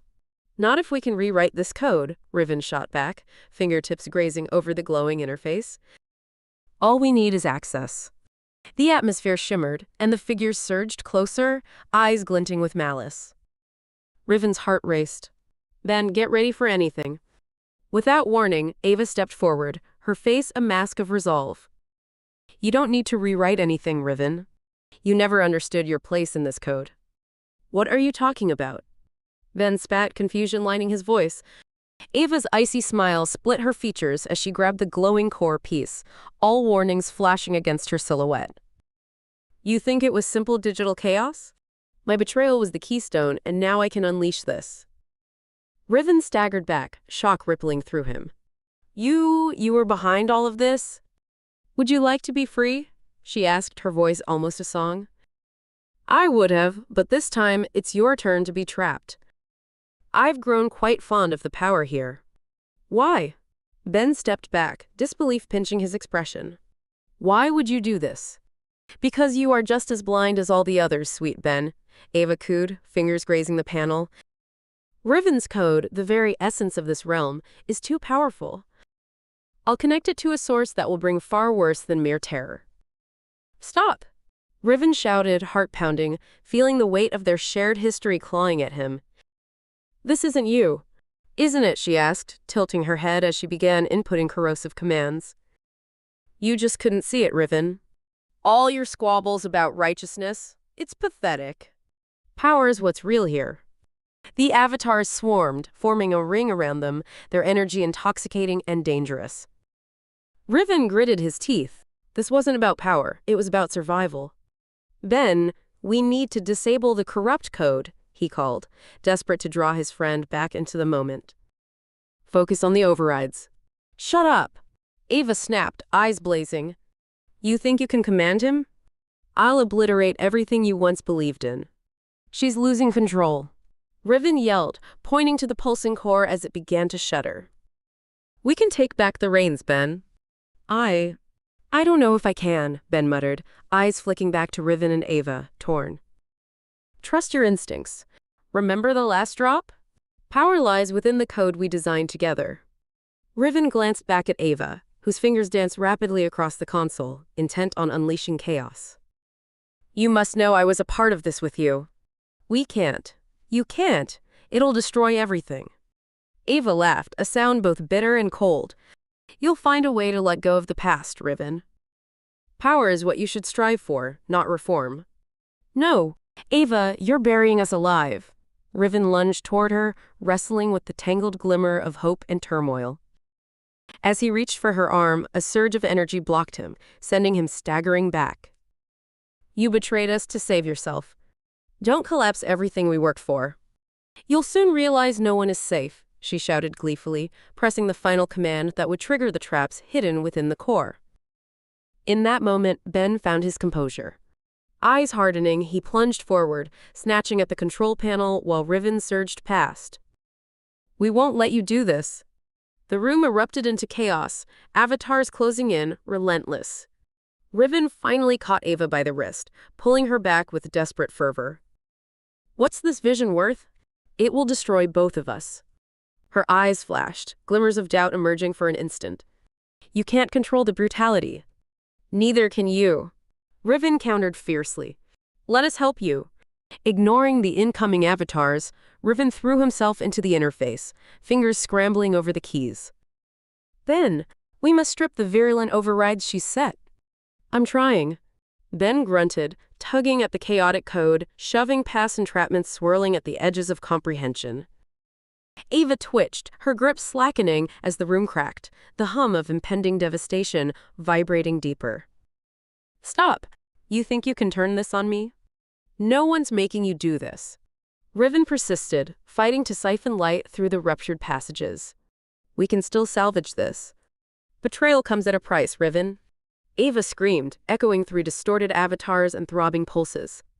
Dark waves began to creep toward them. As Riven intensified his focus, the pulse of the mainframe throbbed, an unrelenting heartbeat revitalizing the space around them. Hold on. You've got to trust my code, he urged Ben, retailoring algorithms, grounding their way through deepened chaos, knowing they must confront Ava's turmoil head-on. But all they faced hung by the thinnest thread, each choice layered in uncertainty as the abyss threatened to consume them whole. As Riven's fingers danced over the interface, the faint glow of the mainframe pulsed ominously, the surrounding landscape fracturing into shards of code. The ground beneath them trembled, a direct response to the intrusion. Hurry! We don't have much time. Ben shouted, his voice strained as a rush of static crackled around them. The avatars, once shadowy figures, began to morph into swirling clusters of serrated code, hungrily lunging for Riven, Ben, and Ava. The chamber twisted, responding to the chaos of the rewrite with manic fury, pushing them further to the edge. Keep fending them off. Riven called to Ben, rapidly shifting through layers of dangerous code. If we can just stabilize the core. I'm trying. Ben's hands worked feverishly against the chaos. I can't make sense of it with them closing in. A wave of energy cascaded through the chamber, launching avatars directly into their path, an organic embodiment of the failsafe designed to protect the mainframe. Ava's face flickered, the betrayer and ally battling within her. You shouldn't have come this far. Dropping her facade, she lunged toward Riven, reaching for the panel again. You're out of your depth. Riven shrieked, grappling for her wrist just as she activated the fail-safe sequence. The air crackled ominously, and half the room began to implode into a chaos of ones and zeros, disintegrating into nothingness. Ava! Stop! Ben shouted, attacking her distraction directly. You can't control this. I can control it all, she howled, now locked in a fracas with both Riven and Ben, each fighting to hold their ground. The glow from the core flickered dangerously, shadowed by the heaving avatars, diving at the tremors unleashed from the corruption. Focus! We can override her! Riven yelled, teeth clenched, adrenaline coursing through him. If we concentrate. Narrowing his focus, Ben fought against the tide. I'll direct the mainframe protocols. You handle the rest. Together, Riven insisted, positioning himself to guide the core's energies amidst the flurry. Pay attention to the error signals. Ava stumbled, fear bubbling to the surface. It'll consume us all. You can't. Yes, I can. Ben's voice rang sharp enough to cut through, launching himself between Riven and Ava. We're stronger united than apart. Don't you want to leave this place? Better to rule in this chaos than be beneath it, she spat defiantly, but a flicker of uncertainty crossed her face as she faced their determination. The atmosphere contorted, warped by their urgency. Ava! Riven pressed, grasping at any remaining connection. This isn't power, it's consumption. We'll all be lost. With one final surge, he shoved, directing energy towards the panel as new lines of flow began to surge through, counteracting Ava's final commands instilled in the mainframe. No, no, she cried, pulling at the fabric of disintegrating code, but it was unraveling at an exponential rate, her efforts now feeble before the rebirth of clarity. Ben grasped Riven's arm, rooting them together as reality warped. The landscape is collapsing. Execute. Now! Riven urged as tension spiked. Faced with the loss of power, the core emitted a pulse that resonated with their intent. Riven leaned into the process, fingers flying over the controls, pulling and stitching the code. Light began to spiral, absorbing the destructive energy of the avatars, wrapping it into a snaking lifeline. Come on, Ben shouted, urgency mounting as the digital horizon fractured and splintered, their escape route quickly diminishing. Shadows danced at the edges, pulling the walls of the abyss tighter. Ava's fists balled, haunted by the pale remnants of choices left behind. I didn't want this, she breathed, staring into the widening cracks. Then join us, Riven shouted back. This is our chance. With a heavy breath, she let go. Okay, help me. Together, the three of them leaned into the brightening frame, drowning out the fading chaos. The upload flickered while compression tension swirled around them, dizzying their senses as avatars melted into strands of corrupted data, right before exploding outward in showers of light. Now, Ben yelled, voice echoing across collapsing layers of ground. Light burst from the restructured frame, shooting upwards, forming an escape route into the bright unknown. Riven pushed Ava away from the clutches of the disintegrating space. Go. I'll shield you. No, we're all going. She grabbed his arm, forcing him to join as they bolted down the narrow passage born from their hastily rewritten lines of code. The avatars shrieked, fracturing into rain as they poured through the light, a bright veil separating them from oblivion. In a flash, they flew through the threshold as the core behind them began its violent collapse, the final echoes of chaos fading, consuming itself whole. The bright corridor spiraled into darkness, shimmering hopes intertwined with a lingering fear of what lies ahead, a bitter reminder of the cost of their choices. As they emerged into the new horizon, the digital landscape transformed, leaving only dim remnants of the chaos, a tether back into an unexplained future. The three stood together, still grappling with fractured loyalties and the weight of what it meant to escape the abyss. The end.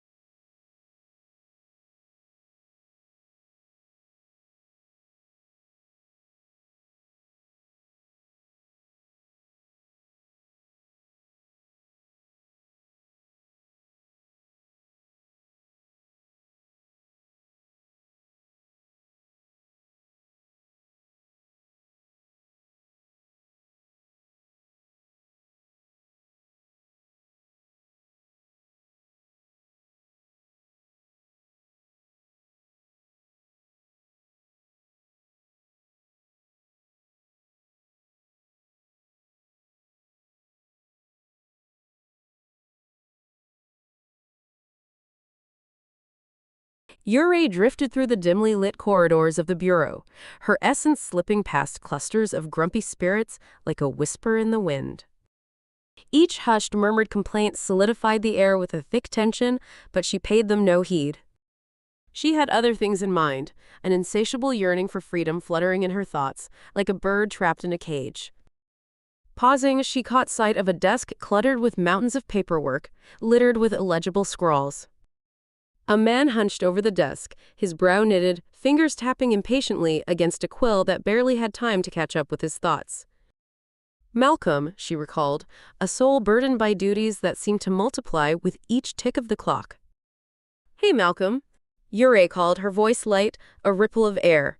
His head snapped up, annoyance painting his features. Are you here to help, or just gloat over my misery? Help, of course. Just imagine. Imagine what? More paperwork? That's all this place is. I can make it fun. We could turn it into a game. Or, Yurei, he cut her off sharply. I just need to finish this without distractions. Her smile dimmed, revealing a flicker of frustration. And you think drowning in it helps? I think it's the only thing that keeps me from facing, you know. He gestured vaguely, irritation surfacing beneath the surface. Before she could retort, Kuro materialized from the shadows, eyes narrowing at the two. What's going on here? Loitering? This isn't a playground. Malcolm rolled his eyes. It's just Yurei trying to cheer me up. Ha! More like making it worse, he replied dryly.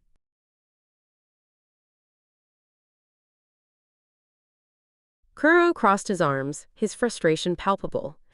Yurei, you have two souls waiting for your assistance. This isn't a social hour. The weight of those words sank in, and Yurei fidgeted. But they're so serious. They need lightness. I. Tell them to stop waiting then, Kuro barked. There are rules, Yurei. You can't just float around here forever. It's time to.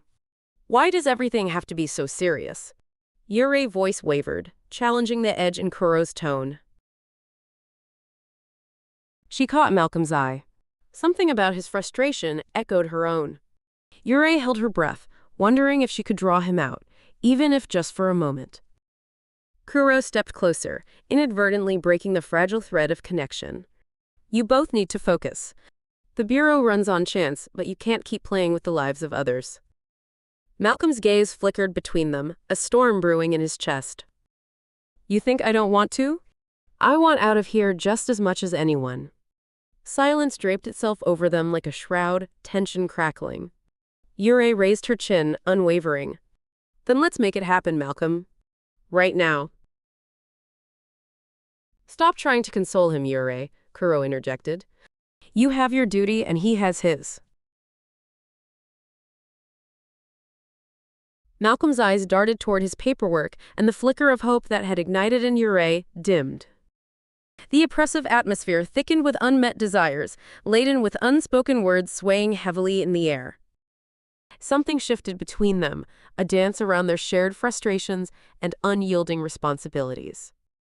Yurei took a cautious step back, as Malcolm returned to the tangle of forms before him, the weight of duty hanging heavily, suffocating beneath the pressing silence.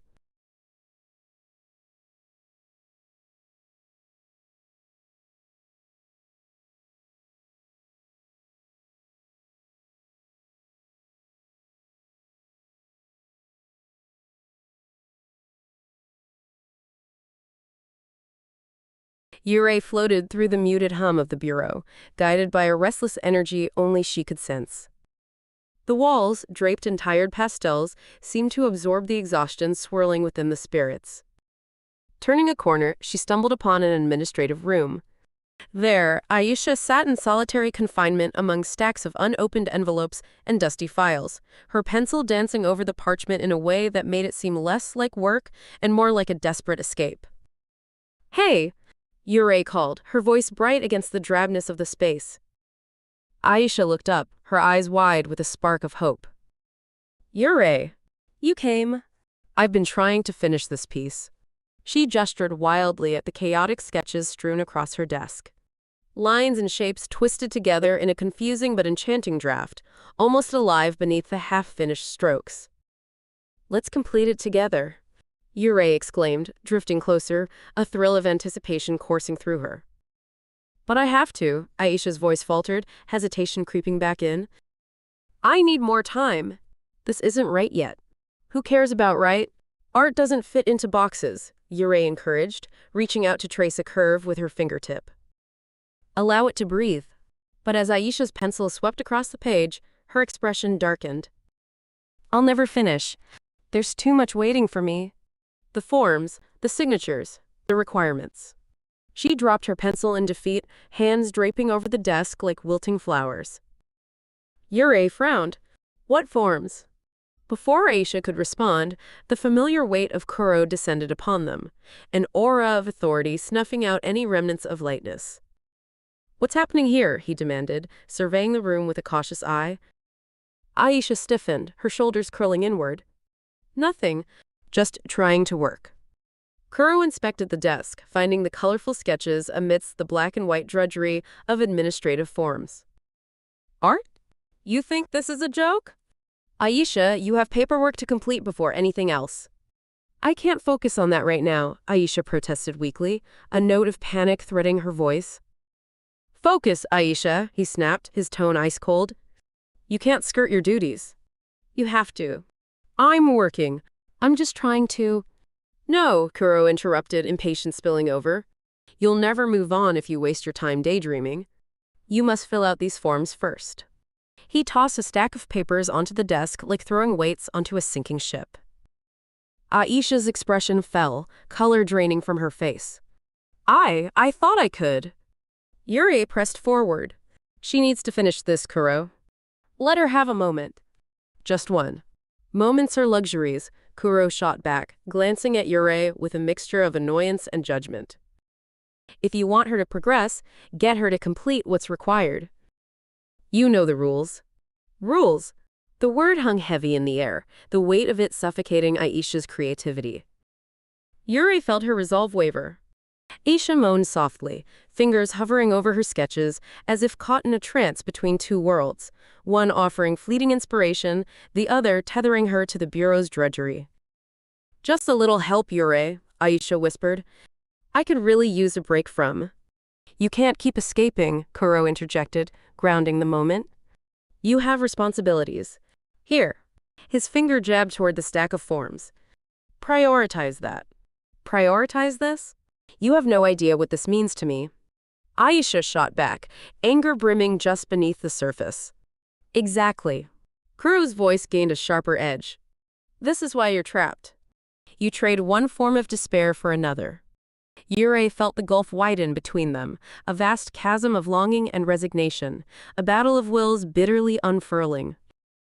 Isha's gaze fell to the sketches again, and the daylight retreated into shadows, an unwilling prisoner caught in a cage built of responsibilities. Help me finish this, and then I'll do the forms, Aisha pleaded, voice barely breaking through the walls of frustration.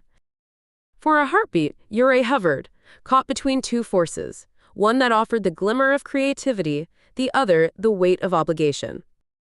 A fleeting moment stretched two thin, gold threads of everything they wished for unraveling alongside walls slowly closing in.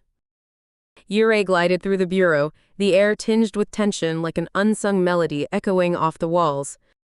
She had just learned about Malcolm's rival, a man shackled tight in the clutches of the present, yet fiercely clinging to the remnants of the past. Rumor had it he now owned a history museum, a vessel of memories that Malcolm once held dear. She found Malcolm at his desk, tracing old forms, his fingers lingering on a faded photograph of another life, one that felt like a dream. Ready to face it? Yuri asked, her heart quickening. Face what? A man who hoarded my memories like some kind of prize? Frustration laced Malcolm's words as he tossed the photo aside, the sight of it stoking embers of resentment in his chest. That man is living off of your history. We can reclaim what's yours. Easier said than done, he replied flatly. What's the point? It'll just be another reminder of what I lost. Look, we can't keep letting him win, Yuri pushed. Let's confront him. Take back what's yours. Confrontation doesn't sound like my style, Malcolm muttered, eyes narrowing. Then make it your style, she countered, determination warming her voice. It's your story at stake. You feel that, don't you? He glanced at her, a flicker of something breaking through, then nodded slowly. All right, but if this goes south, I don't want to regret it. They slipped out of the bureau, moving into the fading light of a twilight that painted the ground with ripples of shadows. The facade of the museum loomed ahead, built with echoes of legacy yet shrouded in disdain. As they neared the entrance, Kuro's presence emerged, sharp light slicing through the night. What are you two doing? He demanded, eyes flitting between them. None of your business, Malcolm snapped, stepping forward. Kuro blocked their path, a wall of determination in front of them. You think you can saunter in there and reclaim memories? You have to be reminded of the past first, and I can't allow that. Why not? Yuri challenged, her gaze fixed on Kuro. He deserves to confront the truth. You think harboring those memories will aid him? Kuro let out a low chuckle. You're setting him up for disappointment. Malcolm clenched his fists, tension radiating from him. Stop wasting time. It's mine, and I'm going in. Not if I can help it, Kuro shot back, raising his arm to create an invisible barrier that shimmered momentarily in the dim light. Yuri stepped ahead. You can't keep him trapped here. He needs to move forward. Forward is not the issue. The past is. Kuro's eyes glinted with authority. You wish to dismantle what he's built? You're only dragging him back to a ruin. Malcolm's frustration churned. Why can't I have my past? Because it's gone. Kuro's voice rang out, booming like thunder. What part of that is so hard to understand? As tension crystallized, Yurei felt Malcolm's resolve waver, his emotions a storm swirling beneath the surface. If I can't reclaim what I lost, then I want to forget it all. Kuro smirked, sensing the shift. Then let it be. I can help with that. No. Yurei yelled, but it was too late.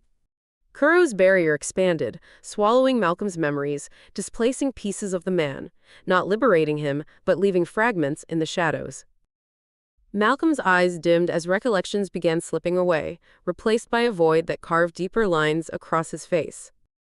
What did you do? He breathed, panic threading through his words. Something you should have done a long time ago. Kuro lowered his arm, the barrier shimmering like a mirage. Embrace what is and forget what was. I don't want to forget. Malcolm snapped, voice trembling, reaching out as if trying to grasp the remnants of his past that were evaporating before him, shadows fleeing into darkness. Yurei stepped to the side, glancing between the two men, her heart racing.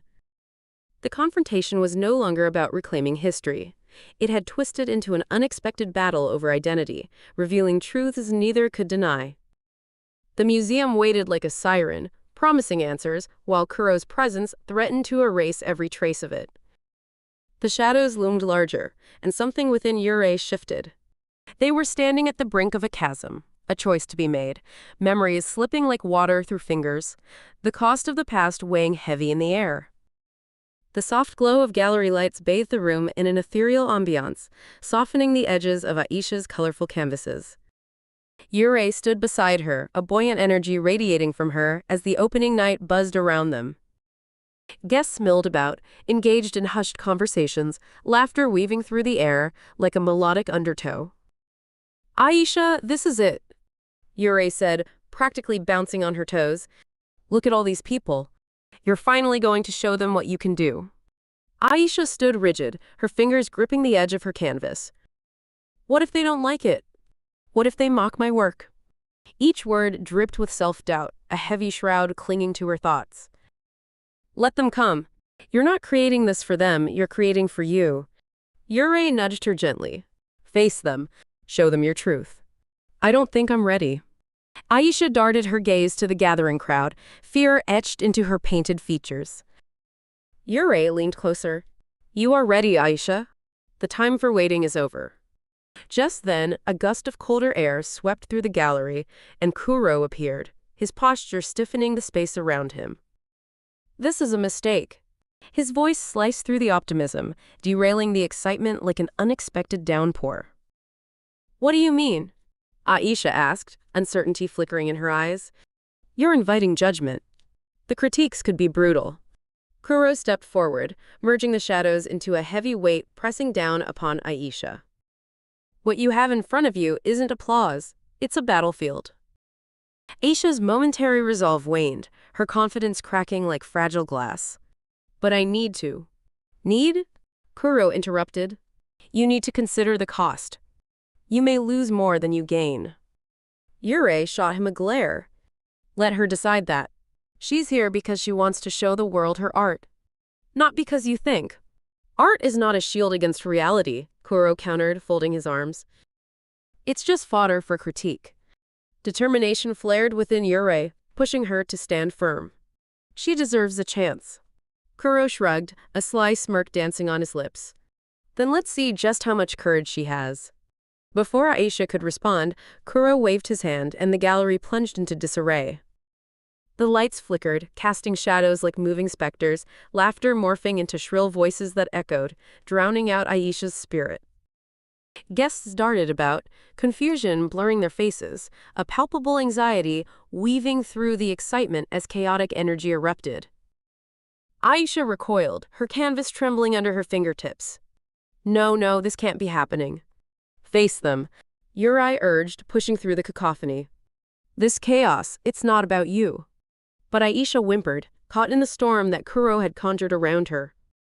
I can't. Her eyes mirrored the panic displayed all across the gallery. Don't let him win. Yurei grasped Aisha's shoulders, voice firm but desperate. Kuro's laughter sliced through the turmoil. It's too late. You think art can stand amidst disorder? Abandon your hope, Aisha. It doesn't belong here. As the chaos intensified, the lights surged with a blinding brightness, a surge of disorientation washing over Yurei. She felt herself yanked away from the gallery's warmth, the people fading into cold shadows. "Aisha!" she cried, but her voice vanished among the roar. The gallery blurred into darkness, the last echoes of laughter fading away. The force tugged Yurei back, an unyielding grasp, drawing her toward the bureau once again. The weight of loss settled over her like a shroud, leaving only the glimmer of vulnerability behind, a flickering candle dimming against the gale. And in the midst of the collapsing chaos stood Aisha, alone, her canvas quaking, now haunted by Kuro's chilling reminder that confidence could shatter as easily as glass. Yurei materialized in the bureau, the air thick with antiseptic and a familiar sense of confinement. Bright overhead lights cast a clinical glow over the dull furnishings, suffocating the spirit that once thrived within its walls. Kuro leaned against a desk, arms crossed, surveying the chaos Aisha faced with an inscrutable expression. "You shouldn't have tangled with her," he said, the corners of his mouth curving up slightly, a line of amusement threading through his otherwise impassive demeanor. "Why would you do that?" Yurei snapped, frustration boiling just beneath the surface. "You think it's funny to watch people fail?" "Funny?" "No," Kuro replied evenly. "Educational, perhaps." Yurei moved closer, her fists clenched at her sides. "This isn't a lesson for me, Kuro. I can't keep watching people drown in the fear you instill. They should have a chance to rise." "Rise? Or sink further?" Kuro stepped forward, his voice dipping. "You're confused about your role here. This isn't a fairy tale where everyone gets a happy ending." "Then what is it?" Yurei challenged, breath caught in her throat. "Tell me. I deserve to know what's happening to me." A flicker of something crossed Kuro's face, an emotion too fleeting to be identified before he masked it with an impassive expression. "You really want to relive your past?" "Yes," she insisted. "I need to confront the truth of who I was. It's unfinished business, just like Aisha and Malcolm. Maybe it's all tied together." Kuro raised an eyebrow, a ripple of tension sparking between them. "You think your story intertwines with theirs?" "Why wouldn't it?" Yuri's heart raced. "You know more than you let on." "Show me." "What happened to me?" Kuro took a step back and the air shifted, thickening with memories that seeped like ink into water. Images began to flood the space between them. Chaotic flashes of laughter, sorrow, a ceremony that tasted of iron, and faces melding beneath the shifting tide. "You were part of something larger."